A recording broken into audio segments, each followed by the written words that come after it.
গণমাধ্যম কর্মীদের ব্রিফ করবেন শিক্ষা মন্ত্রণালয়ের মাননীয় মন্ত্রী ডাক্তার দীপুমণি এমপি। আমাদের সাথে যুক্ত আছেন শিক্ষা মন্ত্রণালয়ের মাননীয় মন্ত্রী মহোদয়। আমাদের সাথে যুক্ত আছেন মাদ্রাসা ও কারিগরি শিক্ষা বিভাগের সচিব আমিনুল ইসলাম খান, মাধ্যমিক উচ্চ শিক্ষা অধিদপ্তরের মহাপরিচালক সৈয়দ ডক্টর গোলাম ফারুক। আপনাদের সকলকে স্বাগতম জানাচ্ছি আজকে প্রেস ব্রিফিং এ। আজকে প্রেস ব্রিফিং এ আমাদের আমরা যারা এখন মাননীয় মন্ত্রী মহোদয় আপনাদেরকে ওই বিষয়টাতে ব্রিফ করবেন। তার পরবর্তী সময়ে আপনাদের যাদের প্রশ্ন থাকবে, আমি ইতিমধ্যে যারা প্রশ্ন করবেন নাম পাঠিয়েছেন তাদের একটা লিস্ট করেছি, এবং যে আগে এসএমএস করেছেন তাকে আগে দিব, সেইভাবেই আমরা আগাবো। আর টেলিভিশন মিডিয়ার বন্ধুদের উদ্দেশ্যে বলছি, আপনারা চাইলে এটা আপনারা রেকর্ড করতে পারবেন। এখন মাধ্যমিকে পরবর্তী শ্রেণীতে উত্তীর্ণের বিষয়ে আমাদের গণপ্রজাতন্ত্রী বাংলাদেশ সরকারের সিদ্ধান্তের বিষয়ে ব্রিফ করছেন মাননীয় শিক্ষামন্ত্রী ডাক্তার দীপুমণি এমপি। মাননীয় মন্ত্রী মহোদয়। আসসালামু আলাইকুম সাংবাদিক বন্ধুরা, আপনাদের সকলকে শুভেচ্ছা জানাই, সালাম জানাই। আমরা জানি যে আমাদের এই বছরের প্রায় তো শেষ প্রান্তে আমরা আমাদের এইচএসসি পরীক্ষার বিষয়ে আমরা একটি সিদ্ধান্ত আমাদের গত এই প্রেস ব্রিফিং আমরা জানিয়েছিলাম। তো তখনই একটা কথা ছিল যে আমরা আমাদের বার্ষিক পরীক্ষাগুলোর কি করব, এক শ্রেণী থেকে আরেক শ্রেণীতে যাওয়ার সেটি নিয়ে কি করব। তো বলেছিলাম যে সেই ব্যাপারেও আপনাদেরকে ব্রিফ করব। তো আজকে সেই জন্যই আপনাদের আমন্ত্রণ জানানো হয়েছে। আপনারা সবাই উপস্থিত হয়েছেন, আপনাদের প্রতি আমরা শিক্ষা মন্ত্রণালয়ের পক্ষ থেকে ধন্যবাদ এবং কৃতজ্ঞতা জানাই।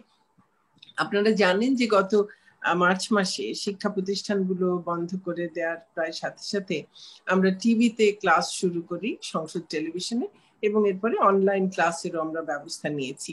শুধু যে সরকারিভাবে হচ্ছে তাই নয়, বেসরকারিভাবেও বহু শিক্ষা প্রতিষ্ঠান এবং আমাদের সম্মানিত শিক্ষকবৃন্দ তারাও এই নতুন পরিস্থিতির সঙ্গে খাপ খাইয়ে নিয়ে অনলাইন ক্লাস চালু করে দিয়েছেন। শুধু তাই নয়, আমাদের সম্মানিত প্রতিষ্ঠান প্রধানগণ এবং শিক্ষকবৃন্দ অনলাইন ক্লাসগুলোর মান উন্নত করার জন্যও তারা ক্রমাগত প্রচেষ্টা চালিয়ে যাচ্ছেন। এটা সত্যি যে সব জায়গায় অবকাঠামোগত সুবিধা পুরোপুরি না থাকায় সব শিক্ষার্থীর কাছে অনলাইন ক্লাস বা টেলিভিশন ক্লাসের মাধ্যমে পৌঁছানো যাচ্ছে না, এবং সব শিক্ষার্থীর হাতে প্রয়োজনীয় ডিভাইস না থাকায় কিছু সমস্যা হচ্ছে। তবে আশার কথা যে এই এতগুলো সমস্যা সত্ত্বেও আমাদের শিক্ষকেরা কিন্তু বসে নেই। তারা মোবাইলে শিক্ষার্থীদের সঙ্গে যোগাযোগ রাখছেন, মোবাইলে যতটুকু হয়তো পড়ায় সহযোগিতা করা যায় সেটি করবার চেষ্টা করছেন। তাছাড়াও সব শিক্ষার্থীর কাছে সরকার প্রদত্ত পাঠ্য বইটি আছে, তারাও নিজেরা চেষ্টা করছে, এবং আমি নিশ্চিত যে যেখানেই সম্ভব বাবা মায়েরাও তারাও অভিভাবকেরাও তাদেরকে সহযোগিতা করছেন। যেটা খুব আশাব্যঞ্জক সেটা হচ্ছে যে আমাদের শিক্ষার্থীদের মধ্যে একটা যে সহযোগিতার মনোভাব, তাদের যে একটা শেখার আগ্রহ, যাদের কাছে স্মার্টফোন বা টিভি আছে, তারা যাদের কোনো ডিভাইস নেই তাদের তেমন বন্ধুদেরকে বা সহপাঠীদেরকে অনেকেই সহযোগিতা করছে। যেসব শিক্ষার্থী টিভি এবং অনলাইন ক্লাস করার সুযোগ পাচ্ছে তারা এই নভেম্বরের মধ্যেই আগেই বা একেবারে প্রথম সপ্তাহের মধ্যেই তারা কিন্তু আমাদের যে পুরো সিলেবাস সেই সিলেবাস সম্পন্ন করে ফেলতে পারবে। কিন্তু যারা এই সুযোগটি পাচ্ছে না তাদের ক্ষেত্রে অবশ্যই কিছুটা সমস্যা হবে। যাই হোক, যেহেতু আমাদের শিক্ষার্থী বেশিরভাগ শিক্ষার্থী তাদের জন্য নির্দিষ্ট যে পাঠ্য বই রয়েছে তা পড়া সমাপ্ত করতে পারবে, এবং অন্যান্যরা পাঠ্য বইয়ের পুরোটা না হলেও হয়তোবা বেশ কিছু অংশ এর মধ্যে পড়ে ফেলতে পারবে। আমরা তাদের যে অর্জিত যে শিক্ষণ ফল সেটার একটা মূল্যায়ন করবার ব্যবস্থা নিতে যাচ্ছি।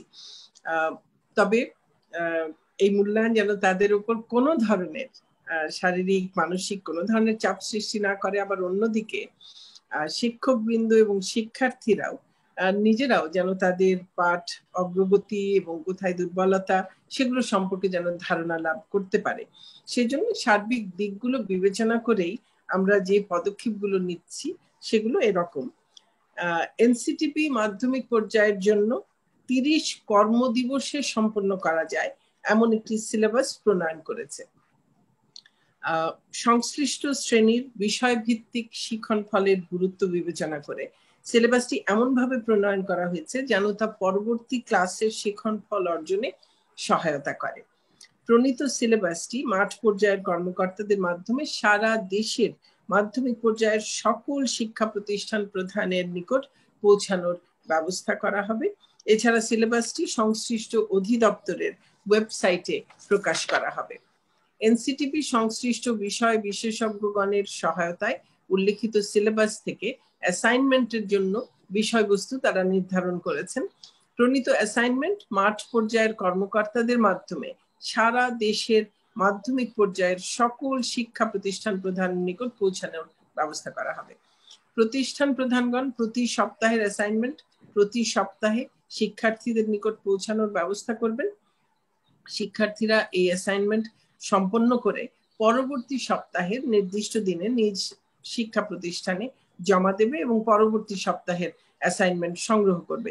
এক্ষেত্রে অনলাইনের সাহায্যে করা যাবে। সামাজিক দূরত্ব বজায় রেখে প্রতিষ্ঠান প্রধান বা অভিভাবক নিজস্ব ব্যবস্থাপনায়ও অ্যাসাইনমেন্ট প্রেরণ বা গ্রহণ করবেন। এই সময় শিক্ষা প্রতিষ্ঠান শিক্ষার্থীর জন্য মূল্যায়ন সংক্রান্ত অন্য কোনো কার্যক্রম, যেমন অন্য কোনো পরীক্ষা গ্রহণ বা বাড়ির কাজ, এগুলো গ্রহণ করতে পারবে না। পরবর্তী নির্দেশ না দেওয়া পর্যন্ত সারা দেশে মাধ্যমিক পর্যায়ে এভাবেই শিক্ষা কার্যক্রম পরিচালিত হবে।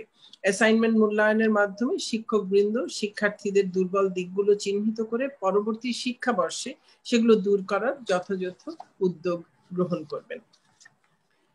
এর মধ্যেও নিশ্চয়ই হবে যে কিছু শিক্ষার্থী যারা হয়তো এই কোভিডের কারণে যাদের পিতামাতা হয়তো এক জায়গা থেকে হয়তোবা তাদের যে কাজ করতেন সে কাজটি ছেড়েই তারা হয়তো আরেক জায়গায় চলে গেছেন, এরকম স্থানান্তরের ঘটনাও হয়তো কিছু ক্ষেত্রে ঘটেছে।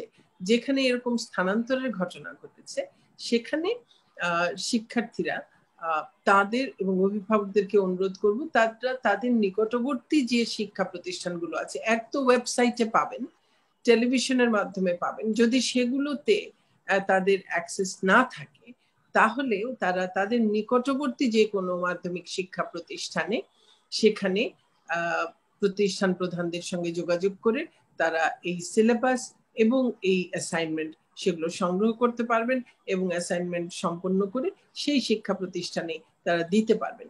আমাদের উদ্দেশ্য হচ্ছে যে আমরা শিক্ষার্থীদেরকে তারা যে ক্লাসে আছে সেই ক্লাসের যে শিক্ষণ ফলটা প্রয়োজন ছিল পরবর্তী ক্লাসে যাবার জন্য সেটি আমরা তাদেরকে পৌঁছে দেয়া এবং তারা যেন সেই শিক্ষণ ফলটি অর্জন করতে পারে এবং সেই শিক্ষণ ফল কতটুকু তারা অর্জন করতে পারলো এই বিভিন্ন অ্যাসাইনমেন্টগুলোর মধ্য দিয়ে তার মোটামুটি একটা মূল্যায়ন করা। এই মূল্যায়নটি কিন্তু তার পরবর্তী ক্লাসে উত্তীর্ণ হওয়ার দিকে কোনো ধরনের প্রভাব ফেলছে না, কিন্তু এই মূল্যায়নটির মাধ্যমে আমরা পরবর্তী বর্ষে তাদেরকে কোন কোন জায়গায় কোথায় তাদের দুর্বলতা আছে সেগুলোকে আমরা কিভাবে পরবর্তী ক্লাসে আমরা অ্যাড্রেস করব, কি করে সেগুলোকে যেই দুর্বলতাগুলো আছে সেগুলো কাটিয়ে ওঠার জন্য সহযোগিতা করতে পারবো, সেই কাজের জন্য এই মূল্যায়নগুলো ব্যবহৃত হবে। তো আমি আপাতত এখানেই এই পর্যায়ে এখানেই কথা শেষ করি। আপনাদের প্রশ্ন থাকলে আপনারা প্রশ্ন করলে পরবর্তী পর্যায়ে আরো যদি কোনো কিছুর প্রয়োজন হয় নিশ্চয়ই আমরা বলবো। ধন্যবাদ।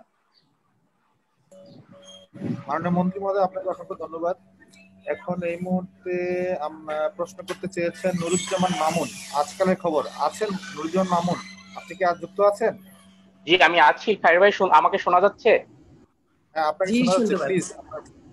মাননীয় মন্ত্রী, আপনি যে কি সুন্দর উপস্থাপন করেছেন আমাদের সামনে, আমরা জাতির উদ্দেশ্যে এটিকে আমরাও আমাদের অবস্থান থেকে আমরা প্রকাশ করব।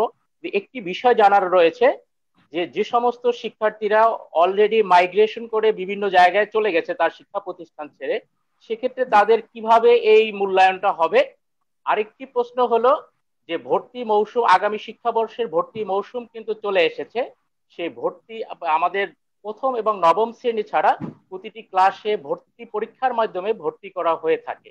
তাই এবছর কোন পদ্ধতিতে শিক্ষার্থীদের ভর্তি করা হবে এবং এই কার্যক্রম কবে থেকে শুরু করা হবে? ধন্যবাদ মাননীয় মন্ত্রী। আমরা আরো কিছু প্রশ্ন নিয়ে নেব।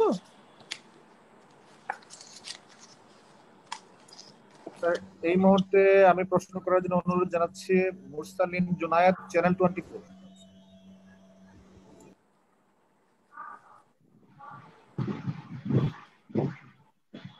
মুরসালিন জুনায়েদ, শুনতে পাচ্ছেন আপনি?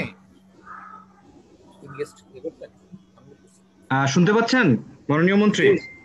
জি জি শুনতে পাচ্ছি, নিশ্চয়ই। আমি আসলে খুব সরাসরি যে উত্তরটি চাচ্ছিলাম, আমরা কি বলবো যে বার্ষিক পরীক্ষা হবে না? এক দুই হচ্ছে এক্ষেত্রে অষ্টম শ্রেণীর যে জেএসসি পরীক্ষাটি বাতিল হলো, তাদের আসলে সনদপত্রের ব্যাপারে আপনাদের কোনো সিদ্ধান্ত নেওয়া হয়েছে কিনা? ধন্যবাদ মাননীয় মন্ত্রী। আচ্ছা, আরো প্রশ্ন নেব।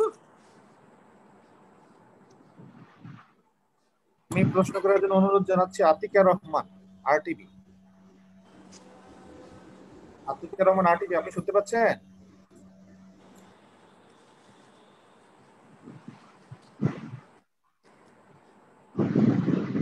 আতিকা রহমান, আপনাকে অ্যাক্সেস দেওয়া হচ্ছে, আপনি একটু ওয়েট করেন প্লিজ। আপনাকে অ্যাক্সেস দেওয়া হয়েছে, আপনি আনমিউট করে আপনার কোশ্চেনটা করেন।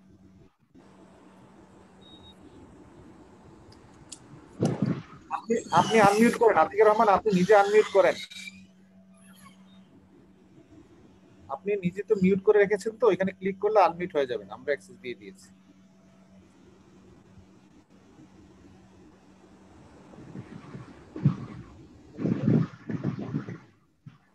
Live beauty article please.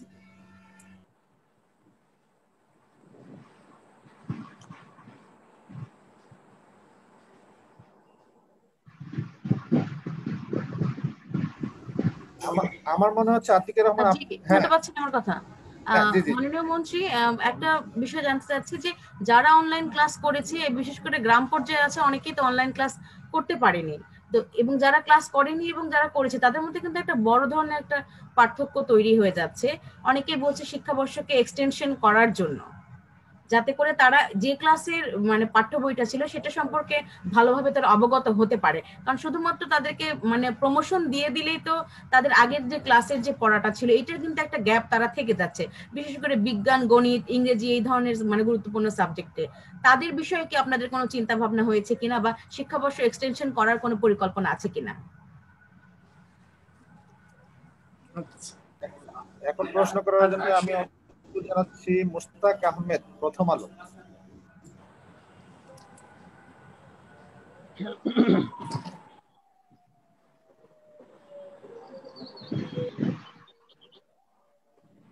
ভাই আপনি প্রশ্নটা করেন।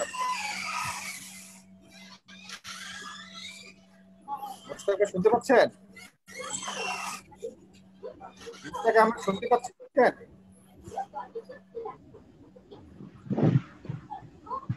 আমাকে কি মুস্তাক ভাই শুনতে পাচ্ছেন? আমার মনে হচ্ছে ভাইকে দেখাও যাচ্ছে না, নিয়ন্ত্রণ নেই। মন্ত্রী মহোদয়, আপনি কি এখন এই মুহূর্তে কিছু বলবেন না? আরো কোশ্চেন নিব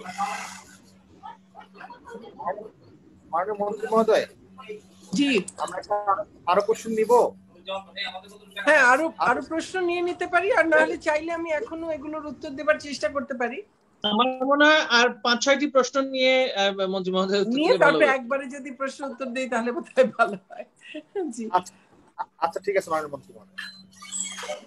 এই মুহূর্তে আমি এনটিভির নোমান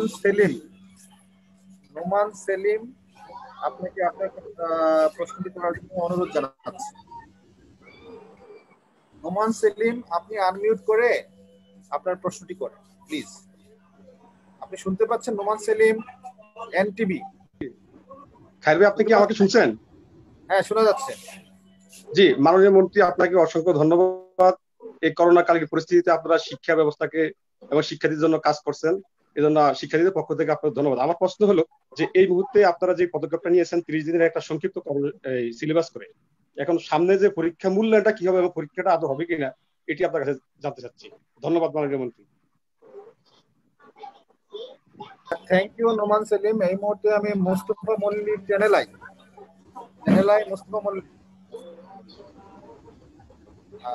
আপনাকে অ্যাক্সেস দেওয়া হচ্ছে, আপনি প্লিজ আনমিউট করে আপনার প্রশ্নটি করুন।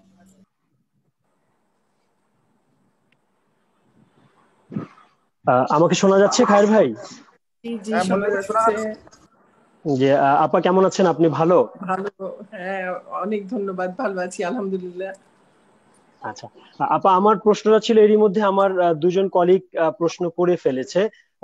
সেটা হচ্ছে যে বার্ষিক পরীক্ষা হচ্ছে কিনা, কালকে মেসেজটা কি হবে, আর আপনারা যেহেতু সংবাদ সম্মেলন করবেন, এটা এরই মধ্যে তো সারা বাংলাদেশ জেনে গেছে। কালকে বাংলাদেশ পলিটেকনিক ইনস্টিটিউটের কিছু শিক্ষার্থীরা আমাদেরকে প্রশ্ন করেছিল যে তাদের কারো কারো প্রথম সেমিস্টারের পরীক্ষা হয়েছে, কারো কারো দ্বিতীয় সেমিস্টারের পরীক্ষা হয়েছে। তাদের বিষয়েও আপনার যে সিদ্ধান্ত সেটি নিশ্চয়ই আজকে মানে আপনি জানাবেন আর কি, এটাই আমার প্রশ্ন। ধন্যবাদ মুস্তফা মল্লিক। এই মুহূর্তে আমি প্রশ্ন করার জন্য অনুরোধ জানাচ্ছি Sharmin Nira 71 television. Sharmin Nira 71 television, 71 television আপনাকে অ্যাক্সেস দেওয়া হচ্ছে, আপনি আনমিউট করে প্রশ্নটি করুন প্লিজ।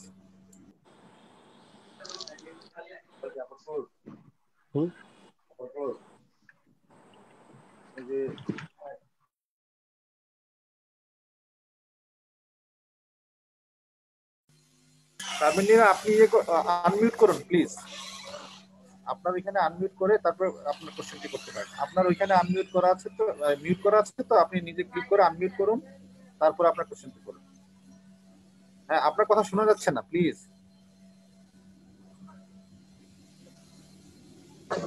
ওকে, খায়ের ভাই আমাকে শোনা যাচ্ছে? মাননীয় মন্ত্রী, আপনি আবার আমাদের সামনে এসেছেন আরো কিছু গুরুত্বপূর্ণ বিষয় নিয়ে, ধন্যবাদ আপনাকে। মোটামুটি কিছু প্রশ্ন আমাদের সহকর্মীরা এরই মধ্যে করেই ফেলেছে, কিন্তু আরেকটি বিষয় জানতে চাই যে যদি রুটিন ঠিক থাকে, এবং গেল কয়েক বছরের ধারাবাহিকতায় যেটা দেখছি যে 1 ফেব্রুয়ারি আসলে এসএসসি পরীক্ষা হয়, সুতরাং মাধ্যমিক পর্যায়ের শিক্ষার্থীরা তো 10ম শ্রেণীরও, তাদের টেস্ট পরীক্ষার বিষয়ে কি ভাবছেন? আমাদের কাছে অনেক ফোন আসছে, তো তাদের টেস্ট পরীক্ষাটা আসলে কিভাবে হবে, কি ধরনের পরিকল্পনা থাকবে, সেই বিষয়টা একটু জানতে চাই। ধন্যবাদ।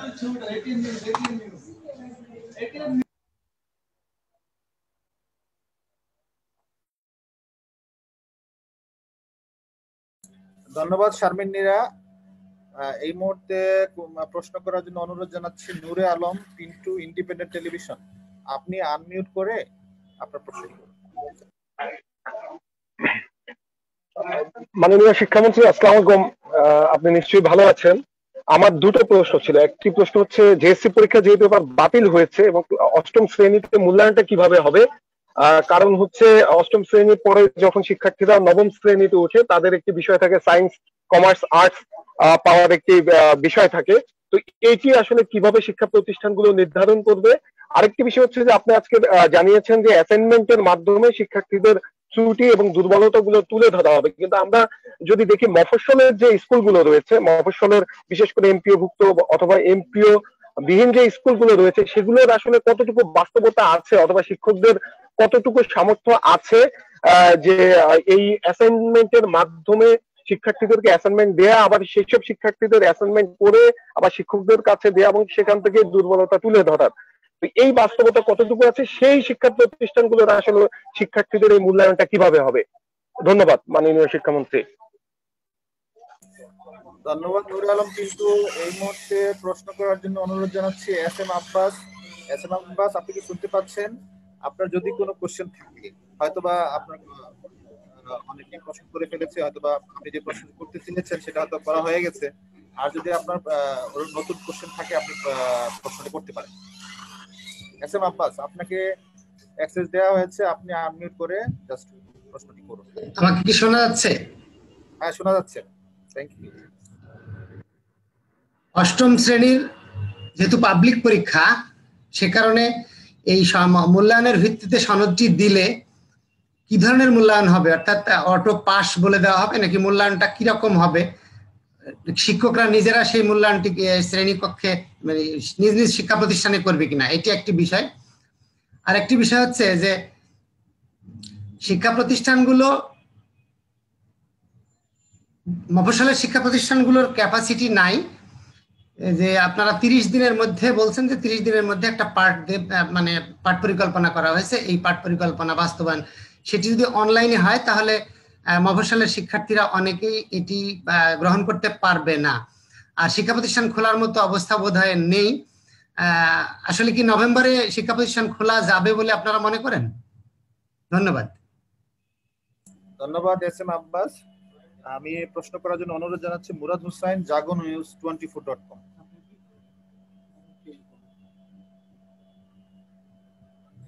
প্লিজ আপনারা নিজেরা স্ক্রিন শেয়ার দিবেন না প্লিজ। যে মুরাদ হুসাইন, আপনি শুনতে পাচ্ছেন? আপনি আনমিউট করে আপনার প্রশ্নটি করুন প্লিজ।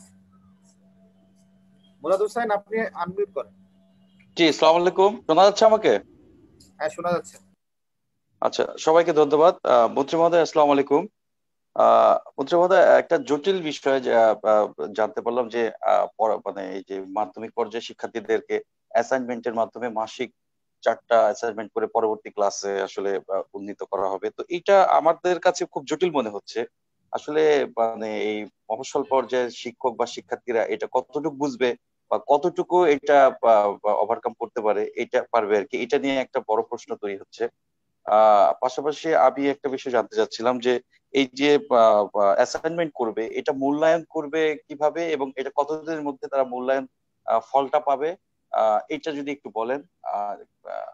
এটা আমার প্রশ্ন ছিল। ধন্যবাদ। ধন্যবাদ মুরাদ হুসাইন। এই মুহূর্তে কোশ্চেন করবেন হচ্ছে এরশাদ কমল, নিউ এজ। এরশাদ কমল, আপনি শুনতে পাচ্ছেন? আপনি যদি শুনতে পান আপনি আনমিউট করে আপনার প্রশ্নটি করুন প্লিজ।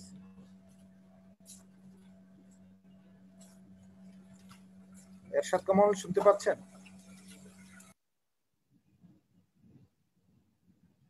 এরশাদ কমল, আপনি আনমিউট করে।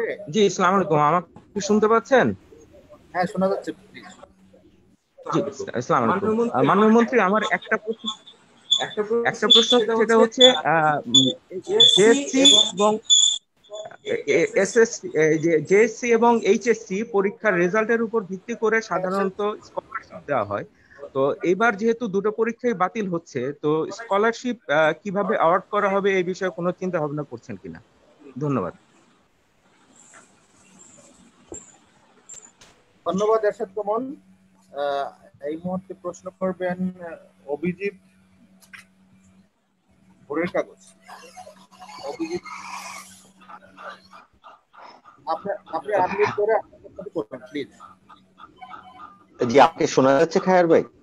হ্যাঁ, শোনা যাচ্ছে। জি, আপা কালকে থেকে দুর্গাপূজা শুরু। আপনি সহ আপনাদের সবাইকে শারদীয় শুভেচ্ছা। আমার তিনটি প্রশ্ন। একটা হচ্ছে 30 দিনের সিলেবাসের কথা আপনি বলছেন। আপনাদের যে 3টা কর্ম পরিকল্পনা ছিল, 90 দিন, 50 দিন এবং 30 দিন। 30 দিনে কতটুকু পড়তে হবে এটা যদি একটু বলেন। আর যদি না বলেন যে অনলাইনে থাকবে, অনলাইনে কবে থেকে এটা পাওয়া যাবে।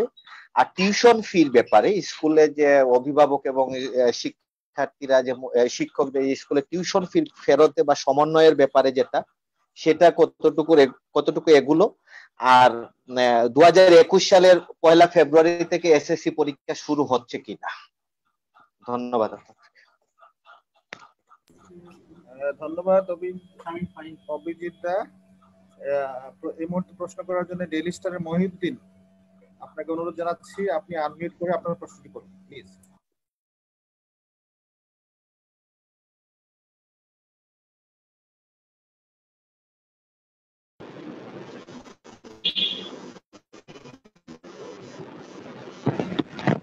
হ্যালো, আমাকে শুনতে পাচ্ছেন?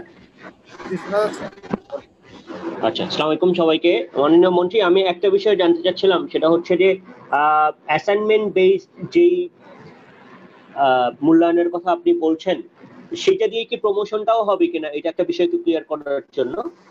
আর আরেকটা বিষয় আমি জানতে চাচ্ছিলাম যে এই যে 7-8 মাস শিক্ষার্থীদের পড়াশোনা না করার কারণে, এবং যদিও ইন্টারিম ব্যবস্থাপনা হিসেবে আপনি এডুকেশন ছিল, অনলাইন এডুকেশন ছিল, বাট সেটা 20 মিনিটের ক্লাস ছিল, অথবা অনলাইন ক্লাসগুলো এরকম ছোট করে আনা ছিল। সো একটা বড় ধরনের লার্নিং গ্যাপ তৈরি হয়ে গেছে। তো নেক্সট ক্লাসে যখন এই শিক্ষার্থীরা যাবে তাদের এই লার্নিং গ্যাপ আপনারা কিভাবে পূরণ করবেন, কোনো অতিরিক্ত পরিকল্পনা আপনাদের আছে কিনা? আর সেকেন্ড হচ্ছে, আপনি সবসময় বলছেন, গত কয়েকটা প্রোগ্রামে আমি খেয়াল করেছি, অনলাইন এডুকেশন এবং ইন পারসন ক্লাসেসের একটা ব্লেন্ডিং হবে। তো সেই ব্লেন্ডিংটা কবে থেকে শুরু হবে এবং সেটা কি এই নতুন শিক্ষার্থী মানে এই আগামী বছরের শিক্ষার্থীরাও সেটা পাবে কিনা? ধন্যবাদ আপনাদের সকলকে। ধন্যবাদ মহিউদ্দিন ভাই। এই মাননীয় মন্ত্রী মহোদয়, আমাদের হাতে যারা প্রশ্ন করতে চেয়েছিলেন প্রত্যেকে আমি সুযোগ দিতে পেরেছি। এই মুহূর্তে আর কোনো প্রশ্ন করার জন্য আর কেউ বলছেন না। আপনি মাননীয় মন্ত্রী মহোদয়, আপনি কথা বলতে পারেন।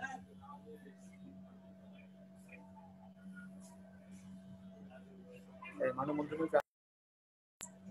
মন্ত্রী মহোদয়, আপনার ওইটা মিউট করা আছে। এতক্ষণ পর্যন্ত যে প্রশ্নগুলো আমরা পেয়েছি সেই প্রশ্নগুলোর উত্তর দেওয়ার চেষ্টা করি। আমার বেশ কিছু প্রশ্ন শুনেই মনে হয়েছে যে আমি প্রথমে যা বলেছি সেটা বোধহয় হয় আমি খুব স্পষ্ট করতে পারিনি, আর তা না হলে যারা প্রশ্ন করেছেন তারা হয়তো সেই সময় ঠিক হয়তো খুব মনোযোগ দিয়ে শুনছিলেন না। আমরা কিন্তু বলেছি যে এবারে আমরা 30 দিনের একটা সংক্ষিপ্ত একটা সিলেবাস তৈরি করেছি। 30 কর্মদিবসে সম্পন্ন করা যায় এমন একটি সিলেবাস প্রণয়ন করা হয়েছে। এনসিটিবি সেটি করেছে, যেটি আমাদের, মনে করুন আমি কোনো ক্লাস 6 এর শিক্ষার্থীর কথা বলছি, ষষ্ঠ শ্রেণীর সেই শিক্ষার্থীর ষষ্ঠ শ্রেণীতে যে শিখন ফলগুলো অর্জন করবার কথা ছিল সপ্তম শ্রেণীতে যাবার জন্য, সপ্তম শ্রেণীর জন্য প্রস্তুত হবার জন্য, সেই শিখন ফলগুলো অর্জন করবার জন্য ন্যূনতম যতটুকু তার জানা প্রয়োজন, তাকে জানানো প্রয়োজন, সেটিকে বিবেচনায় নিয়েই এই 30 কর্মদিবসের সংক্ষিপ্ত সিলেবাসটি তৈরি করা হয়েছে। অর্থাৎ এই 30 কর্মদিবসের এই সিলেবাসটি যদি তারা সম্পন্ন করেন, এমনিতে তো বিভিন্ন মাধ্যমে সারা বছরের ক্লাস যেগুলো হয়েছে তাতে সিলেবাস মোটামুটি আমরা বলছি এই নভেম্বরের প্রথম সপ্তাহের মধ্যেই সকল ক্ষেত্রেই প্রায় সম্পন্ন হয়ে যাবে, যারা অ্যাক্সেস করতে পারছে। আর যারা পারছে না তাদের কথাটা একেবারেই ভিন্ন। তো যারা অ্যাক্সেস করতে পারছে, টেলিভিশন এবং অনলাইন এবং অন্যান্য শিক্ষকরা যেসব মাধ্যম ব্যবহার করছেন, তাতে তারা নভেম্বরের মধ্যেই, নভেম্বর প্রথম সপ্তাহের আগেই তারা পুরো সিলেবাস প্রায় কমপ্লিট করছেন। আর এই 30 কর্মদিবসের মধ্যে সংক্ষিপ্ত যে সিলেবাসটি সেটি হচ্ছে সবার জন্যই। তারা এটি করলে, এটি আমরা অতিরিক্ত একটি ব্যবস্থা নিয়েছি, এটি করতে পারলে তাহলে এই যে শিক্ষার্থী ষষ্ঠ শ্রেণীতে ধরুন আছে, সেই শিক্ষার্থী ষষ্ঠ শ্রেণীর তার যা শিখন ফল অর্জন করবার সেটুকু সবটুকুই সে মোটামুটি অর্জন করতে পারবে। এটি আমরা এমন ভাবে ডিজাইন করেছি এবং আশা করছি তারা যারা অ্যাক্সেস করতে পারবে তারা এই শিখন ফল অর্জন করতে পারবে।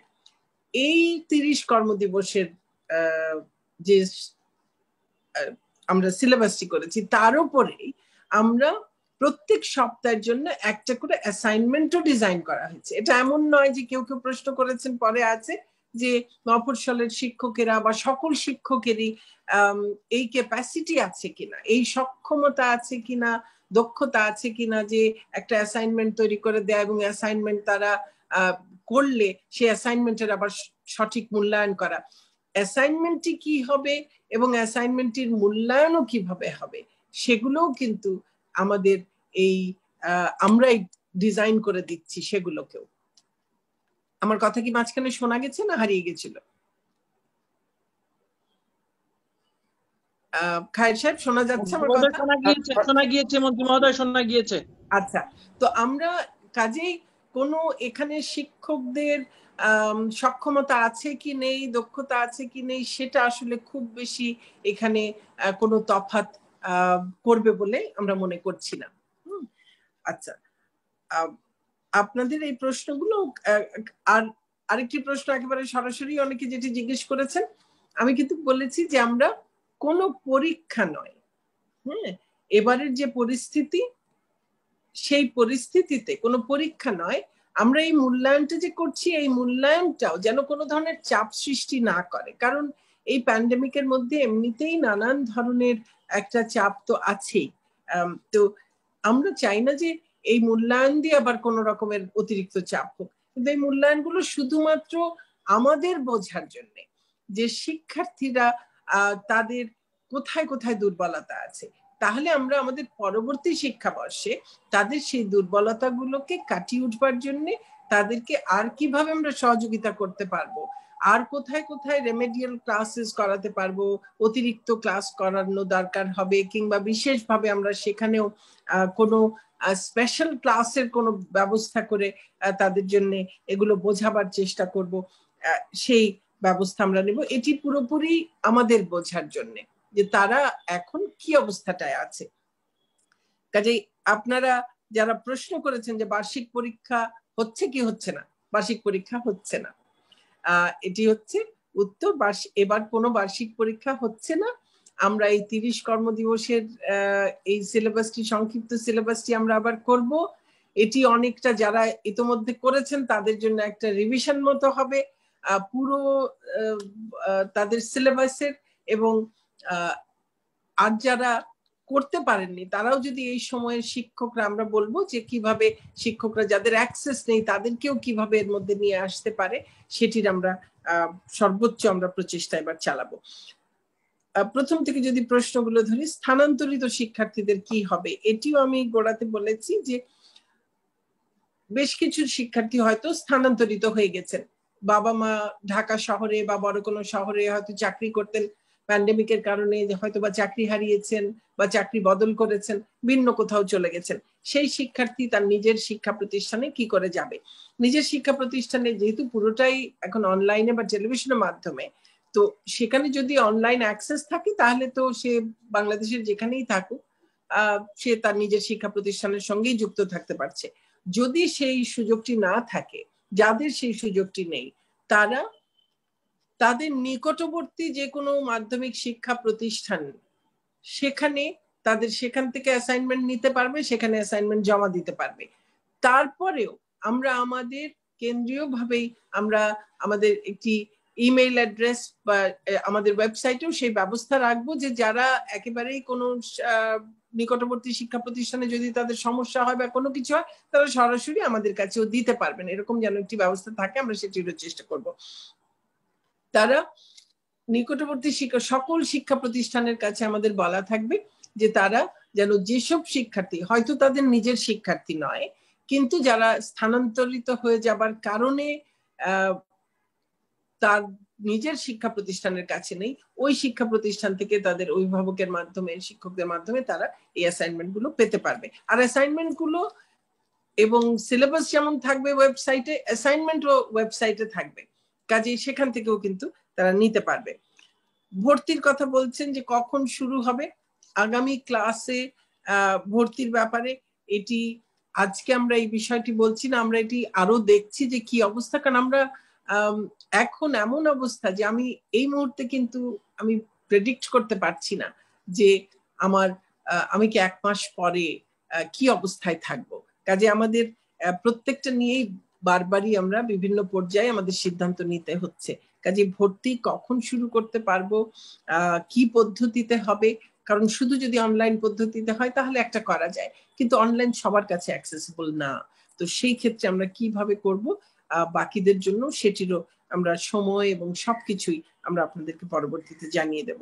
অষ্টম শ্রেণীর কি হবে, সনদের কি হবে, অষ্টম শ্রেণীতেও যারা আছেন তারাও কিন্তু এভাবেই পরীক্ষা না দিয়েই তাদেরও পরবর্তী শ্রেণীতে এবার যেতে হচ্ছে।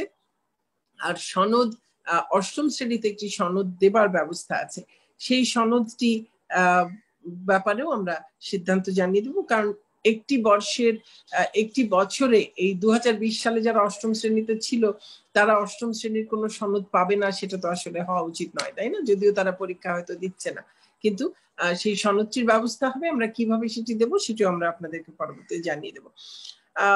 প্রশ্ন করেছেন যে যারা ক্লাস করতে পারেনি, হ্যাঁ, যারা ক্লাস করতে পারেনি একেবারেই কোনোভাবে, তাদের সঙ্গে নিশ্চয়ই যারা করতে পেরেছে তাদের একটা পার্থক্য তো অবশ্যই হয়ে গেছে।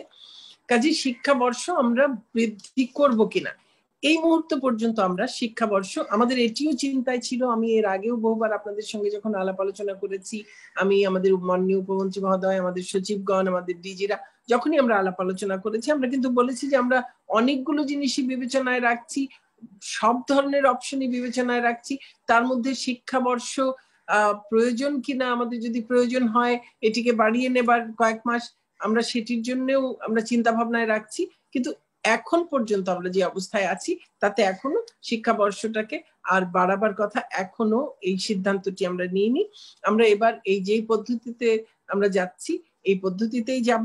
কাজে জানুয়ারি থেকে নতুন ক্লাসে তারা যাবে এটি এখন পর্যন্ত ধরে নিয়েই আমরা এগোচ্ছি। আর যে পার্থক্যটি হয়ে যাচ্ছে এটি একদম গোড়া থেকেই বলছি, যে যেই শিক্ষার্থীরা ক্লাস করতে পারেনি বা পারছে না তাদেরকে আমরা সর্বোচ্চ একটা এফর্ট দেব, চেষ্টা দেব এই নভেম্বর ডিসেম্বরে তাদেরকে রিচ করার জন্য।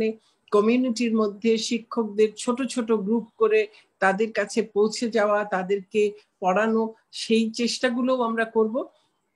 তারপরেও যদি তাদের সঙ্গে পার্থক্য থেকে যায় সেই পার্থক্যটি, এবং শুধু যারা ক্লাস করেনি তারা নয়, যারা ক্লাস করেছে তাদের মধ্যেও তো অনেকে হয়তো কিছুটা দুর্বল থাকবে, কিছুটা পিছিয়ে থাকবে, তো তাদেরকেও তো আমাদের পরবর্তী ক্লাসে এগিয়ে নেবার জন্য আমাদের রেমেডিয়াল ক্লাসেসের আরো বেশি করতে হবে। এবং আমরা কিন্তু এইগুলোর, এই রেমেডিয়াল ক্লাসগুলো কেমন করে হবে, কি কি হবে, কিভাবে হবে তারও আমরা পরিকল্পনা করছি।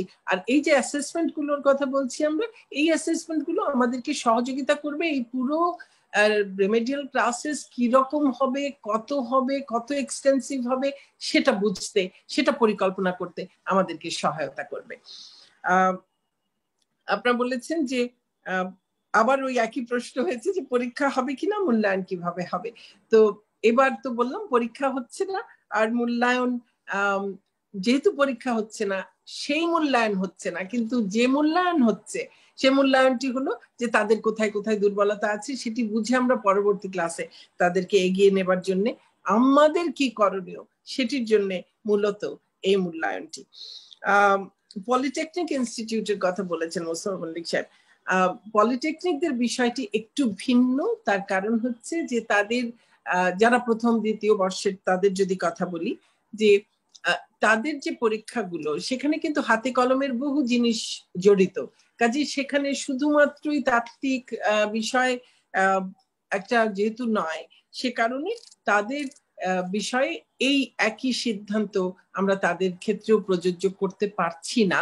আমরা তাদের ব্যাপারে যেমন আমাদের কাছে সুপারিশ ইতোমধ্যে এসেছে, আমরা এই সব সুপারিশগুলো একসঙ্গে করে কিভাবে আমরা সমস্ত এই কারিগরির ক্ষেত্রে আমরা কিভাবে পরীক্ষা নেব, কি করব সেটি আমরা আপনাদেরকে পরবর্তীতে জানিয়ে দেব। এটি নিয়ে আমাদের কাজ চলছে। আর কারিগরির ক্ষেত্রে যেটি একটি সুবিধা আছে সেটি হলো যে আমাদের এই বিভিন্ন বর্ষে তারা আছে, বিভিন্ন ট্রেডে আছে, সেখানে প্রতিটি পরীক্ষায় শিক্ষার্থীর সংখ্যা কিন্তু অনেক কম, আর যেখানে স্বাস্থ্যবিধি সম্পূর্ণ বজায় রেখে আমাদের পক্ষে পরীক্ষা নেওয়া সম্ভব, এটি আমরা মনে করছি। কাজেই আমার মনে হয় যতদূর আমরা এই সিদ্ধান্তটি জানিয়ে দেব যে তাদেরকে হয়তো কারিগরিতে যারা আছেন তাদেরকে পরীক্ষাটি হয়তো দিতে হবে, আমরা সেই ব্যাপারে জানিয়ে দেব। শারমিন জিজ্ঞেস করেছেন যে এসএসসি টেস্টের কি হবে। ওই যে বললাম যে আমরা এখন এমন একটি অবস্থার মধ্যে দিয়ে যাচ্ছি যে খুব বেশি সামনে আমরা এখনো সিদ্ধান্ত দিতে পারছি না। তো আমরা এই এসএসসির জন্য কি হবে, আগামী এইচএসসির জন্য কি হবে, সেই সমস্ত বিষয়গুলো নিয়ে আপনাদের সঙ্গে আবারও আমাদের কথা বলতে হবে, আমরা আর একটু সময় দেখে নিয়ে সেই ব্যাপারে। তবে সকল শিক্ষার্থীর কাছেই আমি বলবো যে যাদের সামনের বছর এসএসসি আছে, এইচএসসি আছে, তারা অবশ্যই তারা নিজেদের সবার কাছে সবার বই আছে, তারা প্রত্যেকে, এবং যতদূর সম্ভব আপনাদের অনলাইনে আপনারা অ্যাক্সেস করবেন, সমস্ত এই ক্লাসগুলো আছে, আপনারা আপনাদের পড়াশোনাগুলো চালিয়ে যান। কারণ পরীক্ষা যদি কিছুদিন পরেও হয়, সময় মতো হবার হয়তো করার আমরা চেষ্টা করব, সময় মতো হলে তো হলোই, না হলে যদি কিছুদিন পরেও হয় তাহলেও কিন্তু পরীক্ষা হবে। তো সেই ক্ষেত্রে আপনাদের কিন্তু প্রস্তুতিটি ভালোভাবে নিয়ে নেওয়ার প্রয়োজন রয়েছে। আমরা আশা তো করছি যে আগামী বছর আমাদের এই করোনা পরিস্থিতি আরো অনেক ভালো আমরা অবস্থায় থাকবো ইনশাল্লাহ, তখন এই পরীক্ষাগুলো নেওয়া যাবে। কাজে আপনারা, আমি শিক্ষার্থীদের কাছে আগামী যারা পরীক্ষার্থী তাদের কাছে অনুরোধ করব, আপনারা দয়া করে আপনাদের পড়াশোনাগুলো একটু চালিয়ে যাবেন। অষ্টম শ্রেণীর থেকে প্রশ্নটা এসছে যে অষ্টম শ্রেণীর পরে তো সায়েন্স, আর্টস, কমার্স এইভাবে ভাগ হতো, তাহলে সেটা নির্ধারণ হবে কি করে? এই নির্ধারণটা শিক্ষার্থীরা তারা যেমন নিজেরা যেটা চাইবে একটা হলো সেটা, আরেকটা হলো তাদের শিক্ষকরা, তাদের অভিভাবকদেরও একটা অ্যাসেসমেন্ট আছে, তাদের শিক্ষকরা যারা তাদেরকে এই সপ্তম শ্রেণী পর্যন্ত দেখেছে এবং অষ্টম শ্রেণীতে খানিকটা দেখেছে, তাদেরও তো একটা অ্যাসেসমেন্ট আছে। সব মিলিয়ে কিন্তু তারা যেই বিভাগে যেতে চাইবেন সেই বিভাগে সেখানে তাদেরকে দেওয়ার একটা ব্যবস্থা করা হবে। আর তারপরে যদি সেখানে কোনো সমস্যা হয়, অনেক সময়ই হয় যে আমাদের শিক্ষার্থীরা একটা বিভাগে ঢুকলো, ক্লাস করলো, কিন্তু তারপরে মনে করলো যে না, এই বিভাগটি আসলে আমার জন্য নয়, আমার জন্য উপযুক্ত নয়। সেটা কিন্তু একেবারে যখন পরীক্ষা হয়ে পরিপূর্ণ অ্যাসেসমেন্ট হয়ে যখন একটা বিভাগে কাউকে দেওয়া হয়, তারপরেও কিন্তু এই ঘটনাগুলো ঘটে। কাজেই এই একেবারে খুব অস্বাভাবিক পরিস্থিতিতে সেরকম ঘটনা যদি ঘটে, তাহলে তাতে আসলে সেটি নিয়ে খুব বেশি দুশ্চিন্তাগ্রস্ত হবার আমার মনে হয় যে না হয় ভালো। আমরা আমাদের সর্বোচ্চ প্রচেষ্টা চালাবো যেন আমাদের শিক্ষার্থীরা তাদের পড়াশোনা যদ্দূর সম্ভব এই পরিস্থিতিতেও ভালোভাবে চালিয়ে নিতে পারে। অ্যাসাইনমেন্ট দেয়া, মূল্যায়নের সক্ষমতা এই শিক্ষকদের, সেটি নিয়ে প্রশ্ন করেছেন, আমি উত্তর ইতিমধ্যে দিয়ে দিয়েছি। আবারও প্রশ্ন করেছেন আব্বাস সাহেব, মূল্যায়ন কিভাবে হবে এবং অটো পাস কিনা।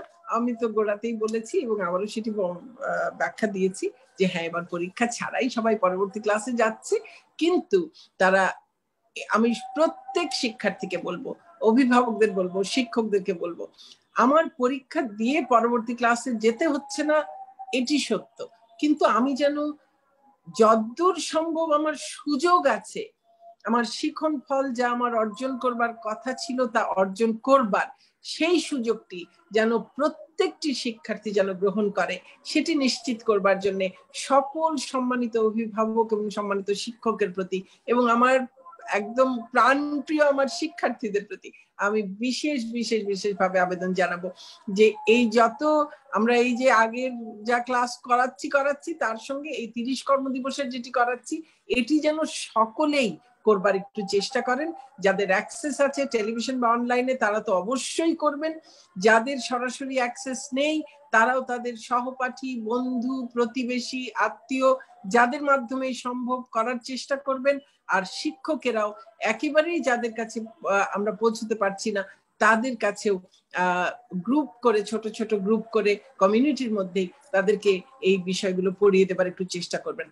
তারপরেও কেউ হয়তো বাদ থেকে যেতে পারে, আর সেটি আমরা এই যে এই মূল্যায়ন পদ্ধতি তার মধ্যে দিয়ে আমরা সেটিও জানতে পারবো যে কাদের কাছে আমরা একেবারেই পৌঁছতে পারলাম না এবং কেন পারলাম না। তাহলে আমরা পরবর্তীতে তাদের কাছে কি করে আমরা আমাদের শিক্ষা ব্যবস্থাকে তাদের কাছে পৌঁছে দেবার আমরা কি করে ব্যবস্থা করতে পারি সেটি নিয়েও আমাদের পক্ষে আরো বেশি সুনির্দিষ্ট পরিকল্পনা গ্রহণ করা সহজ হবে। কাজে এই মূল্যায়নগুলো যেটির কথা বলছি এগুলো অনেক কারণেই আমরা করবার চেষ্টা করছি।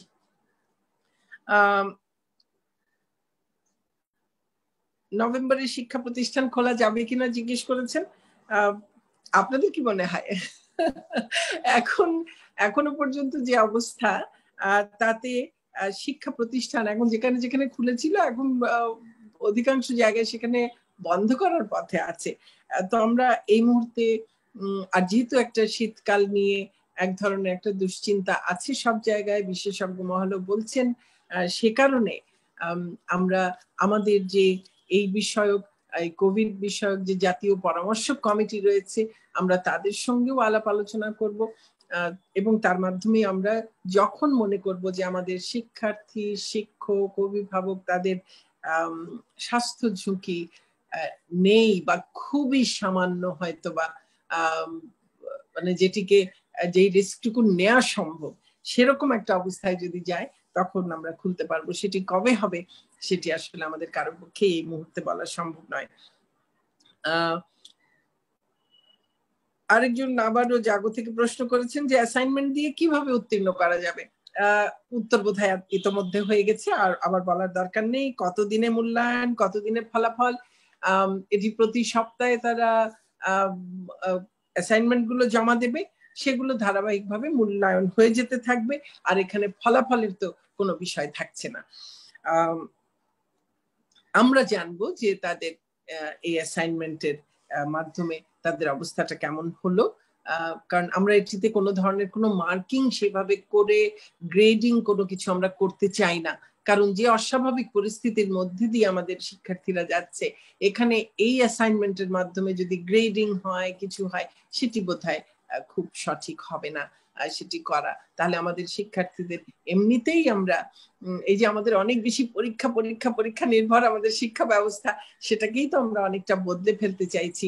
আমরা চাইছি শিক্ষার্থীরা আনন্দের মধ্য দিয়ে শিখবে এবং তাদের মধ্যে অনুসন্ধিৎসা জাগিয়ে তোলা, তাদের মধ্যে জ্ঞানার্জনের প্রতি, দক্ষতা অর্জনের প্রতি আগ্রহ তৈরি করা, সেটি আমরা চাইছি। শুধু পরীক্ষা, শুধু সনদ, সেই রকম শুধু শিক্ষা নয়। আমরা সত্যিকারের মানুষ তৈরির জন্য যে শিক্ষা প্রয়োজন, যেমন শিক্ষার কথা আমাদের জাতির পিতা বঙ্গবন্ধু শেখ মুজিবুর রহমান বলেছিলেন, যেমন শিক্ষার কথা আমাদের মাননীয় প্রধানমন্ত্রী শেখ হাসিনাও আমাদেরকে বারবার বলেন, সেই রকম শিক্ষা, সেটি আমরা যেহেতু নিশ্চিত করতে চাই, সেটি চালু করতে চাই, সেই জায়গাটাতে আমরা পৌঁছাতে চাই। কাজেই এইরকম অস্বাভাবিক পরিস্থিতিতে কোনো ধরনের গ্রেডিং আমরা একেবারেই যেতে চাচ্ছি না। নিউ এজ থেকে বলেছেন যে স্কলারশিপের কি হবে, এই বিষয়টিকেও আমাদের অনেক ভেবেচিন্তে আমাদের সিদ্ধান্ত নিতে হবে। কাজে এই সিদ্ধান্তটিও আমরা অন্যান্য সিদ্ধান্তগুলোর সঙ্গে আমরা আপনাদেরকে পরবর্তীতে জানিয়ে দেব। আমরা এগুলোর সব নিয়েই কিন্তু ভাবছি এবং নানান ধরনের এক্সারসাইজ আমরা করছি। অভিজিৎ বলেছেন ভোরের কাগজ থেকে যে 30 দিনে কতটুকু পড়তে হবে, কতটুকু পড়তে হবে, কিভাবে পড়তে হবে, সবই কিন্তু আমাদের এই কারিকুলামের মধ্যে করা আছে। এবং কারিকুলামটি এটি এমন নয় যে বই থেকে শিক্ষকরা তাদের নিজের ইচ্ছে মতো পড়াবেন, তা নয়। কিন্তু আমি বলেছি যে এনসিটিবি 30 কর্মদিবসে সম্পন্ন করা যায় এমন একটি সংক্ষিপ্ত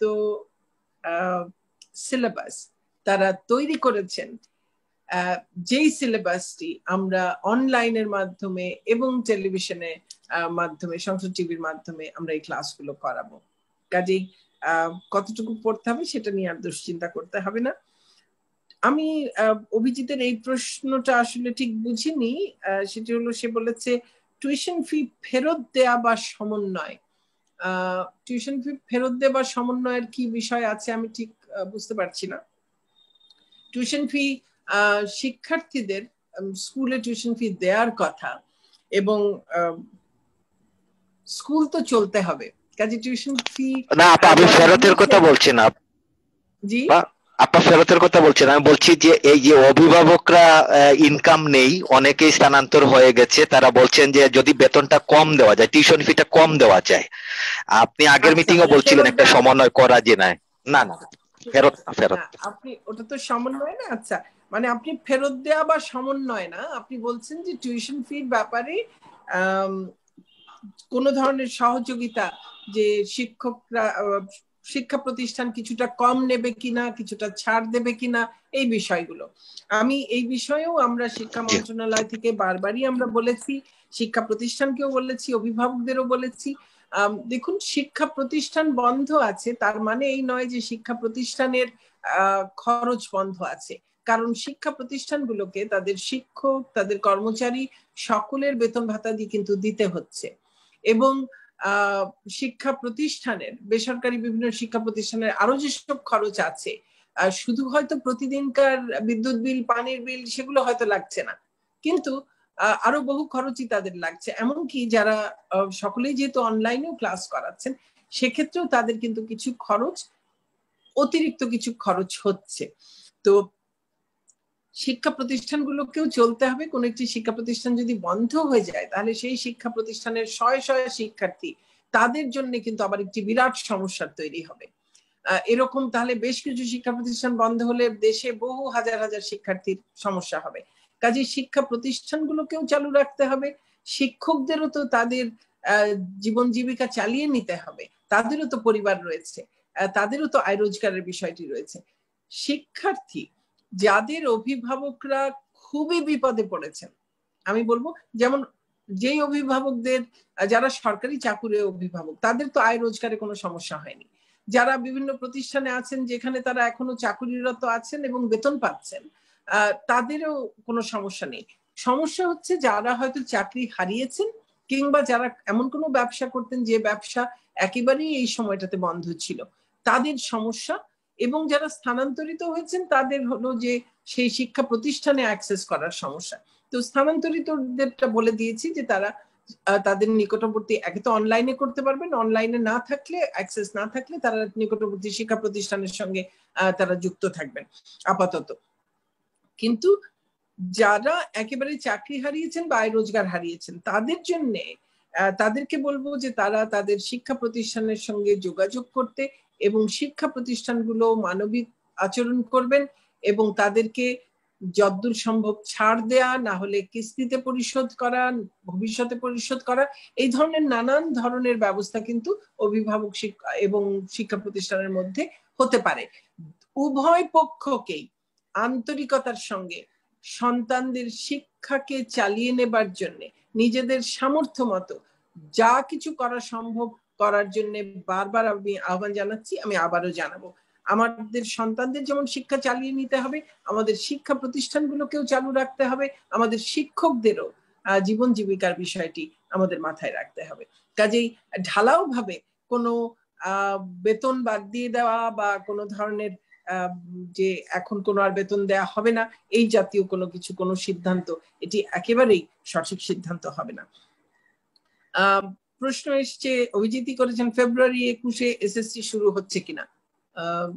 আমি উত্তর দিয়েছি, আসলে এই মুহূর্তে আমরা তো অবশ্যই চাই সময় মতো আগামী বছরের এসএসসি, এইচএসসি, জেএসসি সব পরীক্ষাই হবে আমরা আশা করি, কিন্তু তা নির্ভর করবে কোভিড পরিস্থিতির উপরে। কাজেই আমরা যদি সকলে, এখন আপনারাই সংবাদ মাধ্যমে প্রচার করছেন, অনেক লোকই স্বাস্থ্যবিধি মানছেন না, মাস্ক ব্যবহার করছেন না, অনেক জায়গায় যে সমাবেশ যেটি করবার কথা নয় সেরকম সমাবেশ তারা করছেন, যে শারীরিক দূরত্ব যেটি বজায় রাখবার কথা সেটি বজায় রাখছেন না। কাজে আপনারা যদি এই ব্যাপারে আরো বেশি সচেতন করতে থাকেন, আমরা সবাই মিলে যদি সচেতন করতে থাকি, নিজেরা সচেতন থাকি, তাহলে অবস্থার আরো অনেক বেশি দ্রুত উন্নতি হবে এবং সেক্ষেত্রে আমরা হয়তো এই বিষয়গুলোতেও দ্রুত সিদ্ধান্ত নিতে পারবো। কিন্তু এখন বর্তমানে যে অবস্থা, তাতে আমাদের পক্ষে এই মুহূর্তে প্রেডিক্ট করা সম্ভব নয় যে ফেব্রুয়ারির পরীক্ষা ফেব্রুয়ারিতে হচ্ছে কিনা, মার্চের পরীক্ষা মার্চে বা এপ্রিলের পরীক্ষা এপ্রিলে হচ্ছে কিনা। সবশেষ প্রশ্ন ছিল প্রমোশন হবে কিনা। ওই ঘুরে ফিরে একই কথা, আমাদের এরা সবাই পরবর্তী ক্লাসে যাবেন এবং পরীক্ষা হচ্ছে না, কিন্তু তারা 30 কর্মদিবসের মধ্যে একটি সংক্ষিপ্ত সিলেবাস পরবর্তী ক্লাসে যাবার জন্য যে শিখন ফল অর্জন করবার কথা সেটি অর্জন করবার সক্ষমতা অর্জন করবার মতো একটি সিলেবাস তারা সম্পন্ন করবেন। 30 কর্মদিবসে সাপ্তাহিক কতগুলো অ্যাসাইনমেন্ট সম্পন্ন করবেন। সেই অ্যাসাইনমেন্ট গুলো কোনো গ্রেডিং হবে না, কিন্তু সেগুলোর মূল্যায়নের মাধ্যমে আমরা আমাদের পরবর্তী পদক্ষেপগুলো আমরা সিদ্ধান্ত নিতে পারবো। লার্নিং গ্যাপ যেটি তৈরি হয়েছে কি করে পূরণ করা হবে? হ্যাঁ, লার্নিং গ্যাপ তো কোথাও কোথাও যারা একেবারেই অংশ নিতে পারেনি তাদের নিশ্চয়ই তৈরি হয়েছে, বা যারা অংশ নিয়েছে কিন্তু হয়তো সেখানে গ্যাপ কিছু তৈরি হয়েছে, সেটাও হতে পারে। সেই গ্যাপগুলো কোথায় কোথায় আছে সেটিও বুঝবার জন্যই তো আমাদের এই মূল্যায়নের এই পদ্ধতিটি। কাজেই সেটিকে পরবর্তী শিক্ষাবর্ষে আমরা যখন তাদেরকে শিক্ষা প্রতিষ্ঠানে নিয়ে যেতে পারবো, তখন তাদেরকে রেমেডিয়াল ক্লাসেস করিয়ে নানানভাবে তাদেরকে আমরা এই লার্নিং গ্যাপটি আমরা পূরণ করবার জন্য আমাদের সর্বোচ্চ প্রচেষ্টা চালাবো। প্রশ্ন করেছেন ব্লেন্ডিং কবে থেকে হবে। তো ব্লেন্ডিং মানে কি? দুটো বা একাধিক জিনিস একসঙ্গে হওয়া। এখানে ব্লেন্ডেড এডুকেশন বলতে আমরা সবাই যেটি বুঝি যে ক্লাসরুম এডুকেশনও আছে, তার সঙ্গে অনলাইন এডুকেশনও আছে। তো অনলাইন তো এখন চলছে, ক্লাসরুম যখন থেকে চলার শুরু হবে তখন থেকে ব্লেন্ডিং হবে। কাজেই তার আগে তো আর শুধু একটি নিয়ে তো আর ব্লেন্ডিং হয় না। কাজেই যখন থেকে ক্লাসরুমও করা সম্ভব হবে, ক্লাসরুমের শ্রেণীকক্ষে পাঠদানও শুরু করা যাবে, তখন থেকে ক্লাসরুমের শ্রেণীকক্ষে পাঠদানও শুরু হবে, একই সঙ্গে আমাদের অনলাইনটাও আমরা চালু রাখবার ব্যাপারে আমরা আশাবাদী। কাজেই আমরা এই দুটো মিলে তখন ব্লেন্ডিং হবে। আর কোনো প্রশ্ন ছিল না, এর মধ্যে যদি আরো কোনো প্রশ্ন এসে থাকে। আর জি জি মাননীয় উপমন্ত্রী মহোদয় আপনি যোগ করেন। সাংবাদিকবৃন্দের প্রতি যে আসলে এখানে একটা আলোচনা বারবার আসছে, এটা কেন আসছে আমরা বুঝছি না, যে অটো পাস আসলে তো কেউ অটো পাস হচ্ছে না, মূল্যায়িত হচ্ছে। এবং সেখানে আমাদের বিশেষজ্ঞ কমিটি একটা পরিকল্পনা দিবেন, সেই অনুযায়ী কিভাবে মূল্যায়ন হবে সেটা, কিন্তু মূল্যায়ন কিন্তু পাবলিক এক্সামে হবে।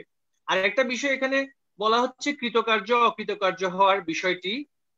আসলে আমরা সেকেন্ডারি স্কুলগুলোর দিকে যদি দেখি উন্নত বিশ্বে, সেখানে কাউকে অকৃতকার্য সেখানে করে না। কেন করে না? কারণ অকৃতকার্য কোনো ছাত্র হওয়াটা কিন্তু এটা আমাদেরই দুর্বলতা। অর্থাৎ প্রতিষ্ঠান হিসেবে বা শিক্ষক হিসেবে সেখানে আমি তাকে কৃতকার্য করাতে পারিনি, অর্থাৎ তাকে আমি সেই কম্পিটেন্সি যেটা দেয়ার সেটা আমরা দিতে পারিনি, শিখন ফল সে অর্জন করতে পারিনি। এটা কিন্তু ছাত্র বা ছাত্রীর দোষ নয়। তো এটা বোঝার জন্য মূল্যায়নটা খুবই গুরুত্বপূর্ণ।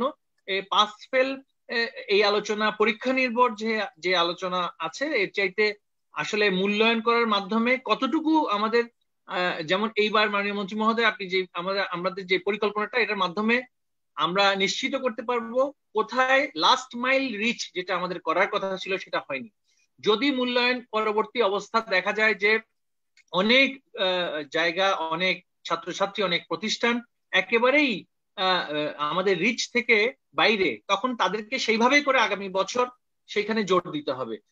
এবং এই জন্যই কিন্তু এই মূল্যায়ন, এবং ভবিষ্যতেও কিন্তু মূল্যায়নের মাধ্যমে ছাত্রছাত্রীদেরকে তার কম্পিটেন্সি দেখার বিষয়টা আমাদের কিন্তু আসতে হবে, যে আমরা ছাত্রছাত্রীদেরকে শাস্তি দেই তারা যদি কৃতকার্য না হয়। আসলে তাদের তো দোষ নয় কেউ যদি কৃতকার্য না হয়, এটা তো আমাদেরই দুর্বলতা। তো আমরা ধীরে ধীরে সেই প্রক্রিয়াতে আমরা যেতে চাই, যে যেখানে আমরা বুঝতে চাই মূল্যায়নের মাধ্যমে কতটুকু শিক্ষণ ফল অর্জিত হয়েছে, এবং যেখানে হয়নি, যেই ছাত্রের হয়নি সেই ছাত্রীকে কিভাবে বিশেষভাবে নজর দিয়ে তার যে কোর কম্পিটেন্সি সেটা আমরা কিভাবে ইমপ্রুভ করতে পারবো সেটার দিকে আসলে আমরা নজর দিতে চাই। এই পাস ফেল বা একটা ছাত্র বা ছাত্রীকে শাস্তিমূলক অকৃতকার্য করার যেই আমাদের প্রবণতাটা আমরা প্রাতিষ্ঠানিকভাবে দীর্ঘদিন ধরে চালিয়ে আসছি, এর থেকে আমাদের বেরিয়ে আসতে হবে। জি মন্ত্রী মহোদয় আরো কিছু বলেন, আর কোনো প্রশ্ন আছে কিনা? মাননীয় মন্ত্রী মহোদয় জি, আর খায়ের সাহেব আপনি যদি, আমি জানি না, আমাকে এই যেই কমেন্ট গুলো যত আছে, হ্যাঁ, তার মধ্যে বেশ কিছু কমেন্ট আছে যেগুলো হয়তো সরাসরি আজকের আমাদের বিষয়ের সঙ্গে সরাসরি সম্পৃক্ত না, কিন্তু আমাদের অন্যান্য যারা শিক্ষার্থী আছে বিভিন্ন পর্যায়ের, তাদের অনেকের জন্য জরুরি, কেউ কেউ প্রশ্ন করছেন। তো সেগুলোকে আজকে এখানে যা আছে এই সবগুলো কি আমাদের কাছে দেওয়া সম্ভব কিনা? আমরা একটা প্রিন্ট আউট নিব, কপি করে নিয়ে প্রিন্ট আউট করব। জি স্যার, জি, এই পুরোটা যদি করে দিতে পারেন সবগুলোই, সব কমেন্ট গুলো, তাহলে খুবই ভালো হবে। জি জি, এখন আরো যদি কোনো প্রশ্ন থাকে দয়া করে প্রশ্নটা করতে পারেন। জি, মাননীয় মন্ত্রী মহোদয় আপনাকে অসংখ্য ধন্যবাদ। এই মুহূর্তে আমি প্রশ্ন করার জন্য অনুরোধ জানাচ্ছি দীপ্ত টেলিভিশনের মাহমুদ শাওন। আপনি আপনাকে দেওয়া হয়েছে, আপনি আনমিউট করে আপনার প্রশ্ন করুন। জি, আসসালামু আলাইকুম, আমাকে শোনা যাচ্ছে? জি জি, খুব ভালো শোনা যাচ্ছে। আপা, আপনার কাছে আসলে প্রশ্ন একটু অন্য বিষয়ে, সেটা হচ্ছে যে বিশ্ববিদ্যালয়ে ভর্তির বিষয়ে আমরা দেখেছি যে পাবলিক বিশ্ববিদ্যালয়ের উপাচার্যগণদের যে সংগঠন রয়েছে বিশ্ববিদ্যালয় পরিষদ, তারা একটি সিদ্ধান্ত নিয়েছে যে বিশ্ববিদ্যালয়ে ভর্তি পরীক্ষা হবে, কিন্তু প্রথম দিন আমরা জানতে পারলাম যে অনলাইনে হতে পারে। পরে ঢাকা বিশ্ববিদ্যালয়ে গতকালকে যেটা আমরা জানলাম যে তারা লিখিত পরীক্ষা নেবে বিভাগীয় শহরগুলোতে। তো জানতে চাচ্ছিলাম আসলে, এবং বেসরকারি বিশ্ববিদ্যালয়গুলোর কথা এখনো জানি না, তো শিক্ষা মন্ত্রণালয়ের এই বিষয়ে কোনো পরিকল্পনা বা নির্দেশনা আছে কিনা সেটাই আসলে জানতে চাচ্ছি, কারণ অনেক শিক্ষার্থী আসলে জানতে চায়। মাহমুদ শাওন, আপনাকে ধন্যবাদ। এই মুহূর্তে আমি প্রশ্ন করার জন্য অনুরোধ জানাচ্ছি জুবাইর আল মাহমুদ। জুবাইর আল মাহমুদ, আপনি কি যুক্ত আছেন? আপনি আনমিউট করে আপনার আমি যুক্ত আছি। আপনার কথা কি শোনা যাচ্ছে খায়ের ভাই? জি, শোনা যাচ্ছে। জি, আপনি আপনার প্রশ্ন করুন। জি, মাননীয় মন্ত্রী, আমি প্রশ্ন করতে চাই যেগুলো আসলে কেউ করেনি, সেরকম 2-3টা প্রশ্ন করতে চাই। সেটি হচ্ছে কারিগরি শিক্ষা স্তরে নবম এবং একাদশ শ্রেণীতে বোর্ড পরীক্ষা হয় ওদের, তো আসলে তাদের বোর্ড পরীক্ষা হবে কিনা, নাকি তারা অটো প্রমোশন পাবে, এই একটি বিষয়। আর 4 বছর মেয়াদী ডিপ্লোমা শিক্ষায় যারা অধ্যয়নরত তাদের আসলে যারা চূড়ান্ত মানে শেষ সেমিস্টারে আছে তাদের শুধুমাত্র একটি ভাইবার জন্য তারা রেজাল্ট পাচ্ছে না, তারা আটকে আছে এবং তারা কর্মজীবনে প্রবেশ করতে পারছে না। তো তাদের আসলে অনলাইনে ভাইবাটা নেওয়া হবে কিনা। আর একইভাবে অনার্স পর্যায়েও আপনার বেশ কিছু আপনার ইয়ার আছে যেগুলোতে পরীক্ষা চলতে চলতে লকডাউনের জন্য বা ছুটির জন্য বন্ধ হয়ে গেছে, কিছু পরীক্ষা বাকি আছে। তো তাদের আসলে পরীক্ষা কি হবে নাকি বাকি পরীক্ষাগুলোতে অটো প্রমোশন পাবে, এগুলো আসলে শিক্ষার্থীরা জানতে চাচ্ছিল, যদি দয়া করে বলতেন। জি, ধন্যবাদ জুবাইর আল মাহমুদ। আমি প্রশ্ন করার জন্য অনুরোধ জানাচ্ছি এবিএস ইয়ামিন। এবিএস ইয়ামিন, আপনি শুনতে পাচ্ছেন?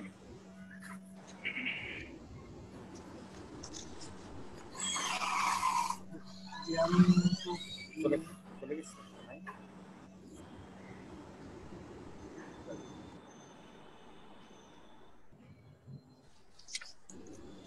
আমি প্রশ্ন করার জন্য অনুরোধ জানাচ্ছি শরীফুল আলম সুমন, কালের কণ্ঠের সিনিয়র সাংবাদিক।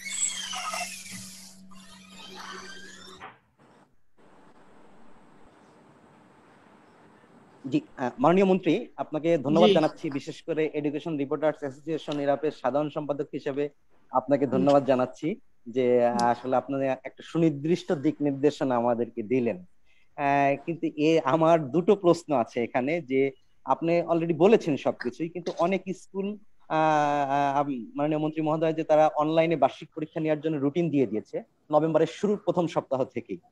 এখন এইখানে হয়তো সব শিক্ষার্থী পরীক্ষা দিবে না, কিন্তু তারা একটা নম্বরও দিচ্ছে এবং আগেও পরীক্ষা নিয়েছে সেখানেও নম্বর দিচ্ছে। তাহলে তারা যদি এখন যারা পরীক্ষা দেয় তাদেরকে রোল নাম্বার আগে দেয়, কিংবা যারা পরীক্ষা না দেয়, কিংবা আপনি যেটা বলেছেন যে আসলে নম্বরিং হবে না, কিন্তু তারা অলরেডি নম্বর দেওয়ার সব প্রস্তুতি নিয়েছে, এখন তাদের জন্য আসলে কি নির্দেশনা থাকবে, এইটা 1 নাম্বার প্রশ্ন। আর 2 নাম্বার প্রশ্ন হচ্ছে যে আপনি টিউশন ফির ব্যাপারে বলেছেন যে অভিভাবক এবং স্কুল তারা সমন্বয় করবে, কিংবা দুইজনকেই ছাড় দেওয়ার মনোমানসিকতা থাকতে হবে।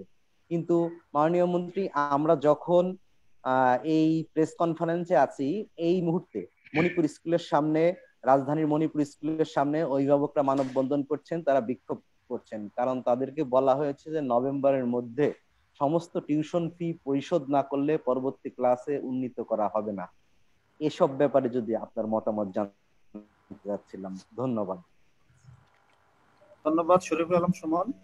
মাননীয় মন্ত্রী মহোদয়, একটা কোশ্চেন ছিল কমন, সেটা হচ্ছে যে আমরা কখন নাগাদ এই যে 3 ডিগ্রির যে সংক্ষিপ্ত সিলেবাস সেটার মানে এটা ক্লাসটা কখন নাগাদ শুরু হবে, এটা অনেকে জানতে চেয়েছিলেন।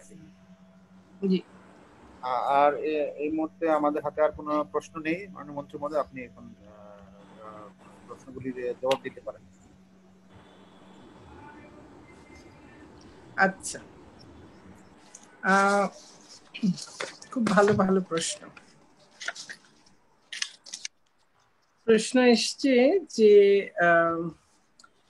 বিশ্ববিদ্যালয় ভর্তির ব্যাপারে, যে বিশ্ববিদ্যালয় ভর্তি পরীক্ষা কি হবে কিনা, সেটি অনলাইনে হবে কিনা, এবং এই নিয়ে বিশ্ববিদ্যালয় পরিষদের একটি কথা বলেছেন আর ঢাকা বিশ্ববিদ্যালয়ের একটি সিদ্ধান্তের কথা বলেছেন, যে শিক্ষা মন্ত্রণালয়ের কোনো সিদ্ধান্ত আছে কিনা।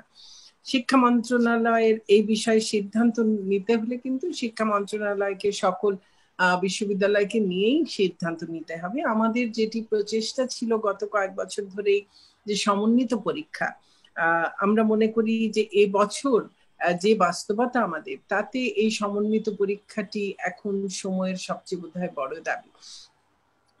এবং সে সমন্বিত পরীক্ষা যদি সারা দেশব্যাপী আমরা নিতে পারি তাহলে কিন্তু স্বাস্থ্যবিধি বজায় রেখেই হয়তো সেটি করা সম্ভব। কারণ প্রতি জেলায় জেলায় যদি পরীক্ষা হয় এবং আমাদের সারা দেশে যে বিশ্ববিদ্যালয়গুলো শিক্ষকরা আছেন তারাই কিন্তু নানানভাবে সেখানে এই ইনভিজিলেটর হিসেবে, পরীক্ষার পর্যবেক্ষক হিসেবে উপস্থিত থেকে তারা এটি নিশ্চিত করতে পারেন, মান নিশ্চিত করতে পারেন।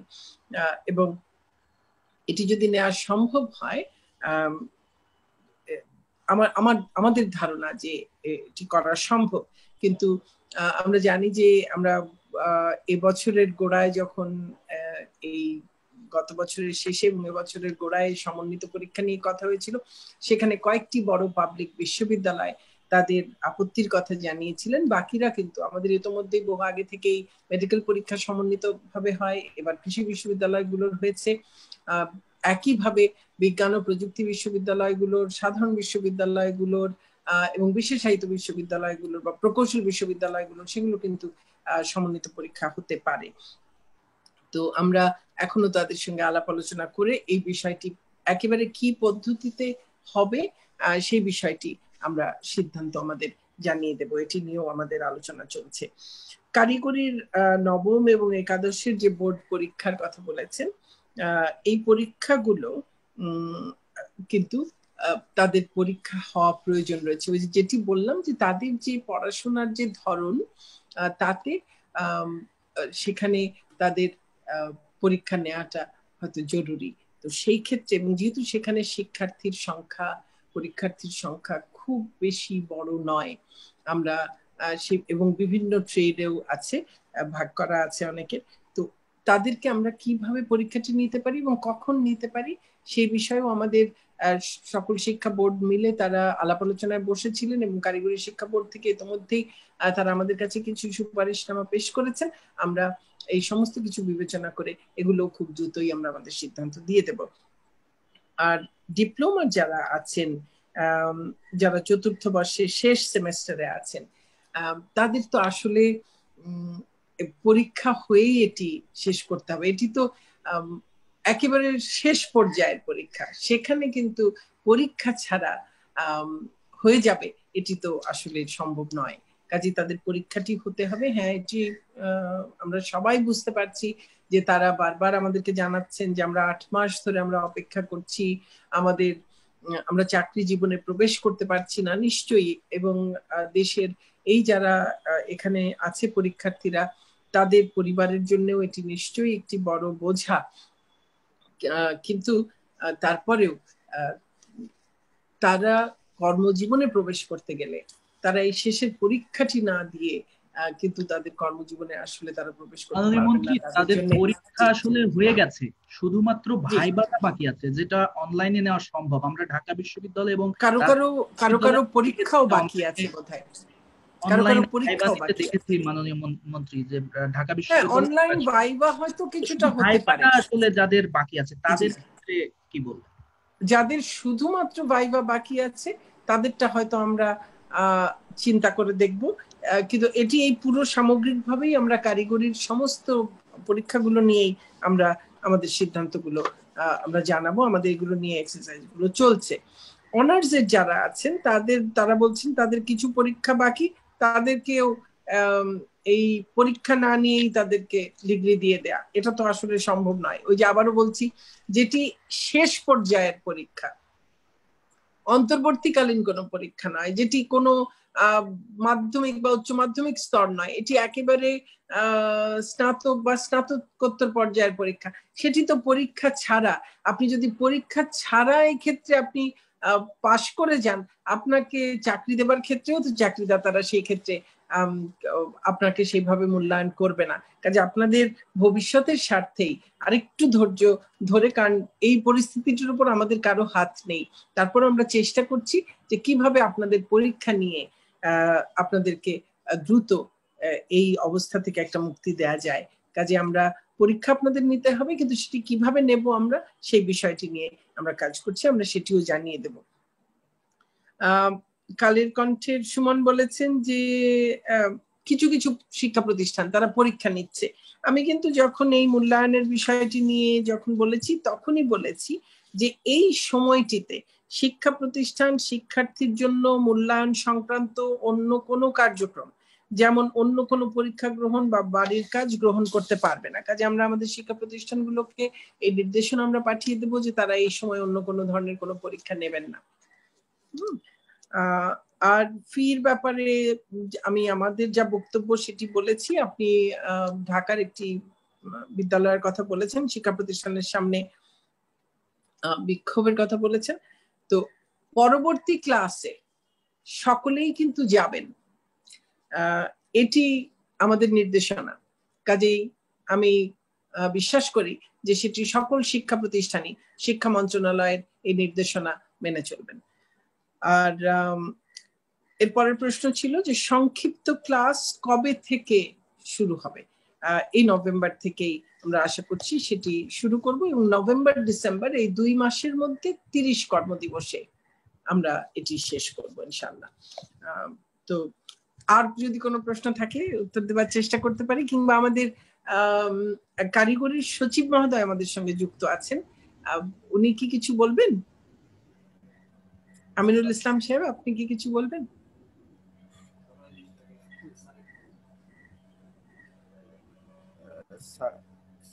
স্যারকে তো দেখা যাচ্ছে না স্যার। আমাদের মাধ্যমিক উচ্চ শিক্ষা অধিদপ্তরের ডিজি স্যার বলতে পারেন। আচ্ছা, ডিজি মহোদয় আছেন? স্যার আমি আছি স্যার, আমার তো বলার কিছু নেই স্যার, আপনি সব বলে দিয়েছেন। আচ্ছা, এই যে একদম শেষে যেটি ছিল যে যারা বিভিন্ন শিক্ষা প্রতিষ্ঠান তারা এই যে এখন বিক্ষোভ হচ্ছে যে নভেম্বর মাসের মধ্যে ফি দিয়ে দিতে বলা হয়েছে, না হলে পরবর্তী ক্লাসে যাবে না। তো আমাদের সিদ্ধান্ত তো হচ্ছে যে সকল শিক্ষার্থী পরবর্তী ক্লাসে যাবে। তো আপনি যদি এই বিষয়ে কিছু বলতে চান। স্যার আপনি তো আগে বলে দিয়েছেন সবাই পরবর্তী ক্লাসে যাবে। আর টিউশন ফির ব্যাপারে আমরা কয়েকদিনের মধ্যে একটা নির্দেশনা প্রদান করবো স্যার। আপনার পরামর্শ দিয়েছেন, এর মধ্যে আমরা সিদ্ধান্ত নিয়ে সেই নির্দেশনা প্রদান করবো স্যার। তাদের কাছে সেটিকে জানিয়ে দেয়া। আর কিছুতেই তারা এই সময়ে যেন অন্য কোনো ধরনের কোনো পরীক্ষা বা কোনো মূল্যায়ন না নেন, সেটিও তো আমাদের সিদ্ধান্ত। এবং শিক্ষা প্রতিষ্ঠান সেটি নিশ্চয়ই শিক্ষা মন্ত্রণালয়ের নির্দেশনা তাদেরকে মেনেই তাদের প্রতিষ্ঠান চালাতে হবে, এটি তো অবশ্যই তাদের জন্য এটি করা প্রয়োজন। জি, আর কোনো কিছু আছে? আমার ছোট করে একটা বিষয় জানার ছিল। জি জি জি জি আপা, আমার ছোট্ট করে একটা বিষয় জানার ছিল। আমার ছোট্ট করে একটা বিষয় জানার ছিল, সেটা হচ্ছে আপনি বলছেন যে নভেম্বর ডিসেম্বরে অ্যাসাইনমেন্ট দেয়া নেওয়াটা শেষ হবে, বা 30 দিনের যে সিলেবাস সেটার ইয়েটা শেষ হবে, কিন্তু এটা কি অনলাইনে শেষ হবে না শিক্ষার্থীদের সশরীরে প্রতিষ্ঠানে যেতে হবে? এই প্রক্রিয়াটা কি হবে? আচ্ছা, একদম গোড়াতে বলেছি, মাঝখানেও বলেছি, আবারও বলছি, এই সিলেবাস যে 30 দিনের যে সংক্ষিপ্ত সিলেবাস, এটি আমরা এই ক্লাসগুলো, এই 30টা ক্লাস আমরা, এই 30 দিনের ক্লাস আমরা টেলিভিশনে, সংসদ টেলিভিশনের মাধ্যমেও করাবো, সেগুলো অনলাইনেও থাকবে। এবং স্ব প্রতিষ্ঠানের শিক্ষকেরা তাদের স্ব প্রতিষ্ঠানের শিক্ষার্থীদেরকেও এই বিষয়ে তাদের যতটুকু সহযোগিতা করা প্রয়োজন, যেইভাবে অনলাইনে পারবেন, টেলিফোনের মাধ্যমে পারবেন, তারা করবেন। যেখানে যেখানে হয়তো কমিউনিটিতে কিছু শিক্ষার্থীদের ছোট ছোট 2-4-5 জনের গ্রুপ করেও যেখানে সহযোগিতা করা প্রয়োজন হবে সেখানে তারা করবেন। মূলত শিক্ষার্থীরা টেলিভিশনের মাধ্যমে, অনলাইনে এবং শিক্ষকেরা টেলিফোনের মাধ্যমেও তাদেরকে সহযোগিতা, এই সহযোগিতাটুকু হবে, ক্লাসগুলো হবে। আর এই সিলেবাস এবং অ্যাসাইনমেন্ট গুলো, এগুলো সব আমাদের ওয়েবসাইটে থাকবে, টেলিভিশনেও দেয়া হবে, এই ওয়েবসাইটেও থাকবে। শিক্ষার্থীরা তারা সরাসরিও এই ওয়েবসাইট থেকে সেটি গ্রহণ করতে পারবেন এবং এই অ্যাসাইনমেন্ট গুলো করে কমপ্লিট করে সেগুলোকে তাদের স্ব প্রতিষ্ঠানে যেমন পাঠাতে পারবেন, আবার অনলাইনে যেমন পাঠাতে পারবেন, যেখানে স্বাস্থ্যবিধি মেনে সশরীরে বাবা মায়েরা গিয়ে, অভিভাবকেরা গিয়ে দিয়ে আসতে পারবেন বা শিক্ষার্থী নিজেই দিয়ে আসতে পারবে, সেটিও করা যাবে। উভয়ভাবেই সেটি সম্ভব। আর যারা স্থানান্তরিত হয়ে গেছেন তারা তাদের নিকটবর্তী যে কোনো মাধ্যমিক শিক্ষা প্রতিষ্ঠানের মাধ্যমেও এই কাজটি করতে পারবেন। আর যারা সেটি পারবেন না তারা আমাদের ওয়েবসাইটের মাধ্যমেও সেই তাদের অ্যাসাইনমেন্ট নেওয়া এবং জমা দেয়া সেটি করতে পারবেন। যারা একেবারেই পারবেন না, আমরা এটাও তখন জানতে পারবো যারা একেবারেই পারেননি। সেটাও এই পদ্ধতিটা কিছুটা সেই জন্যও যে আমরা জানবো যে কাদের কাছে আমরা একেবারেই কোনোভাবে পৌঁছতে পারলাম না, কারা আমাদের কাছে একেবারেই পৌঁছতে পারলো না, সেটিও আমরা জানবো এবং তাদেরকে চিহ্নিত করে তাদেরকে পরবর্তী শিক্ষাবর্ষে আমরা কিভাবে তাদেরকে এই শিক্ষাবর্ষে তাদের যে লার্নিং গ্যাপ তৈরি হয়েছে সেটি কিভাবে পূরণ করব, আগামী শিক্ষাবর্ষের যে তাদের শিখন ফল অর্জন করবার সেটি তাদেরকে কি করে দেব, সেই জন্য আমরা পরবর্তী পদক্ষেপ নেব। মাননীয় মন্ত্রী মহোদয়, প্রথম আলো সাংবাদিক মোস্তাক আহমেদ একটা প্রশ্ন করেছেন, জেএসসি ও জেডিসি পরীক্ষা হবে না, তাহলে জেএসসির সনদে ফল কি উল্লেখ থাকবে, এটা জানতে চাইছি। আচ্ছা, আমরা বলেছি যে আমরা সনদ দেওয়ার বিষয়টি, স্কলারশিপের বিষয়টি, এই সবগুলো বিষয় নিয়েই আপনাদেরকে সিদ্ধান্ত জানিয়ে দেব।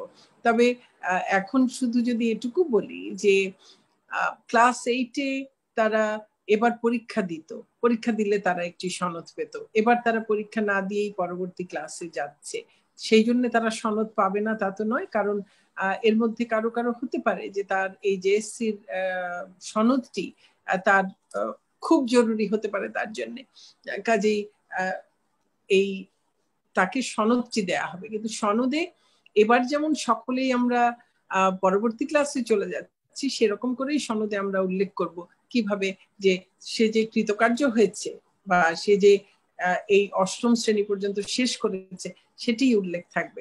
আমরা আসলে এই যে গ্রেডিং এর, আমি বারবারই আসলে বলছি, আমরা উন্নত দেশ হতে চাই, আমরা উন্নত বিশ্বের অংশ হতে চাই, আবার একই সঙ্গে উন্নত বিশ্বের যে শিক্ষা ব্যবস্থা সেখানে কিন্তু এই যে প্রত্যেক ক্লাসে স্কুলে গ্রেডিং, পরীক্ষা, পাস করছে, ফেল করছে, ভালো হচ্ছে, জিপিএ 5 পাচ্ছে, এই ধরনের সব জিনিস নিয়ে কিন্তু উন্মাদনাটি নেই। কাজে আমরা একদিকে আধুনিক হব, উন্নত বিশ্ব হব সেটি ভাবছি, কিন্তু শিক্ষা ব্যবস্থায়ও কিন্তু সেটি দিকে আমাদের যেতে হবে। আমাদের শিক্ষার্থীদের শিখন ফল অর্জন করলো কিনা সেটি শুধুমাত্রই যে বছরের শেষে বা বছরের মাঝখানে কতগুলো পরীক্ষা দিয়েই যে শুধু সেটি মূল্যায়ন করা যায় তা কিন্তু নয়।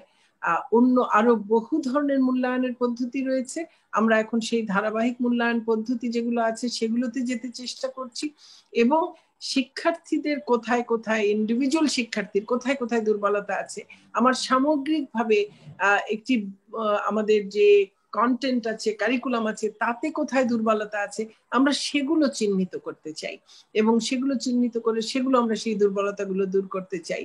আমরা শিক্ষার্থীদেরকে একেবারে এই যে পরীক্ষার ভীতি, পরীক্ষার চাপ, শারীরিক মানসিক সবকিছু আমরা এগুলো চাই না। আমরা চাই, বারবার বলছি, আনন্দময় একটা শিক্ষা জীবন চাই যেখানে সে তার জ্ঞান পিপাসা জন্মাবে তার মধ্যে এবং সে শিখবে, আনন্দের মধ্য দিয়ে শিখবে, সে জ্ঞান অর্জন করবে, দক্ষতা অর্জন করবে, সঠিক মানসিক গঠন তার তৈরি হবে, সে একজন যোগ্য মানুষ হবে, সুযোগ্য নাগরিক হবে, সুযোগ্য বিশ্ব নাগরিক হবে। সেটি আমাদের প্রচেষ্টা।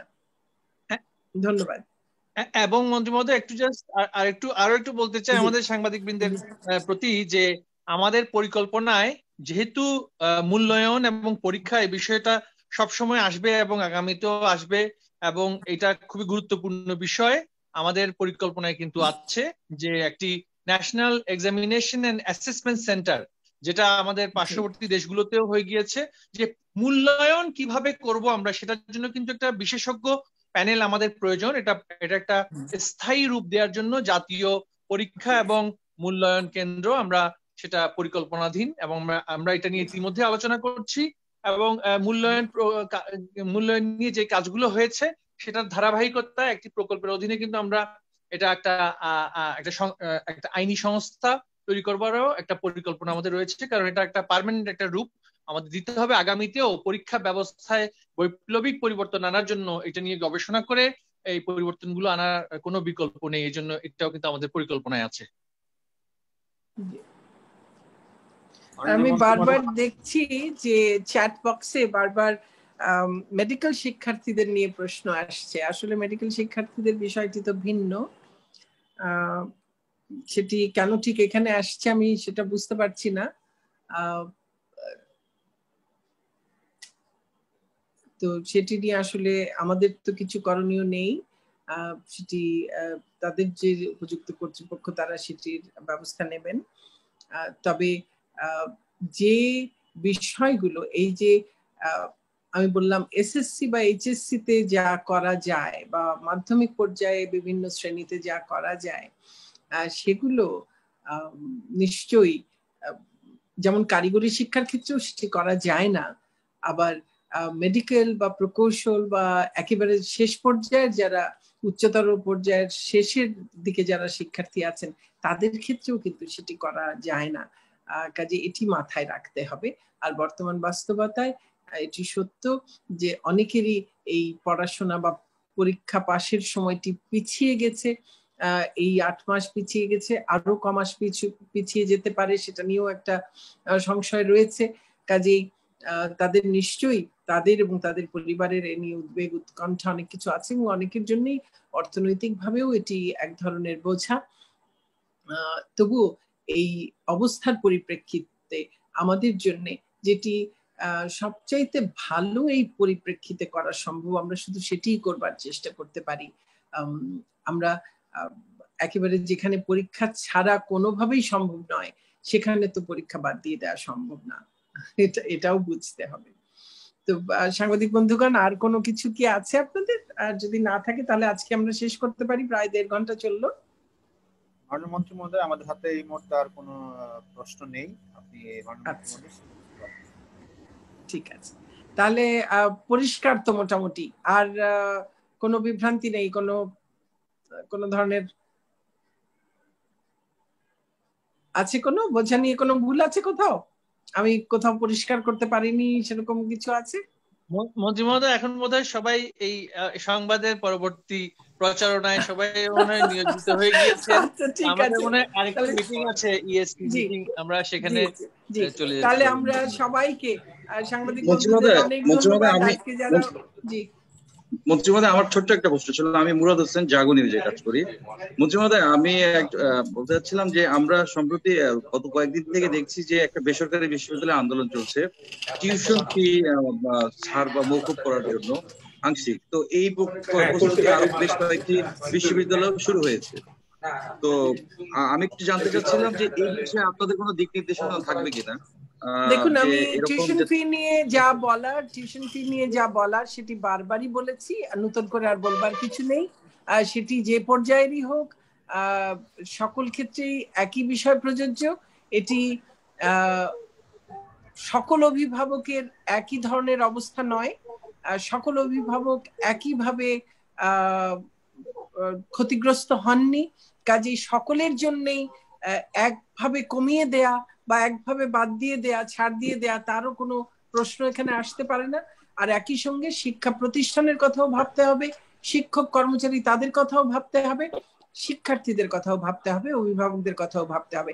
কাজেই সেখানে যারা সর্বাধিক ক্ষতিগ্রস্ত হয়েছেন তারা শিক্ষা প্রতিষ্ঠানের সঙ্গে এই বিষয়টি নিয়ে তারা আলাপ আলোচনা করে তার মাধ্যমেই উভয় পক্ষই মানবিক আচরণ করে, যৌক্তিক আচরণ করে তার মাধ্যমেই একটি জায়গায় পৌঁছতে হবে। এখানে আমাদের পক্ষে সরাসরি কোনো কেন্দ্রীয়ভাবে কোনো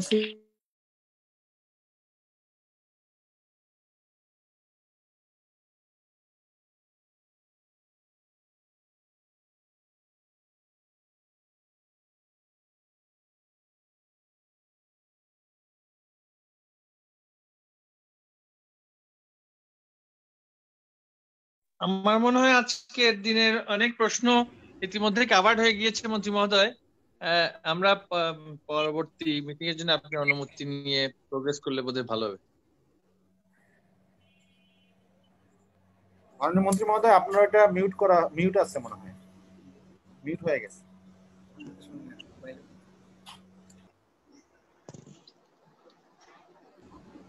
মাননীয় মন্ত্রী মহোদয়, আপনার মাইক্রোফোনটা মিউট হয়ে গেছে।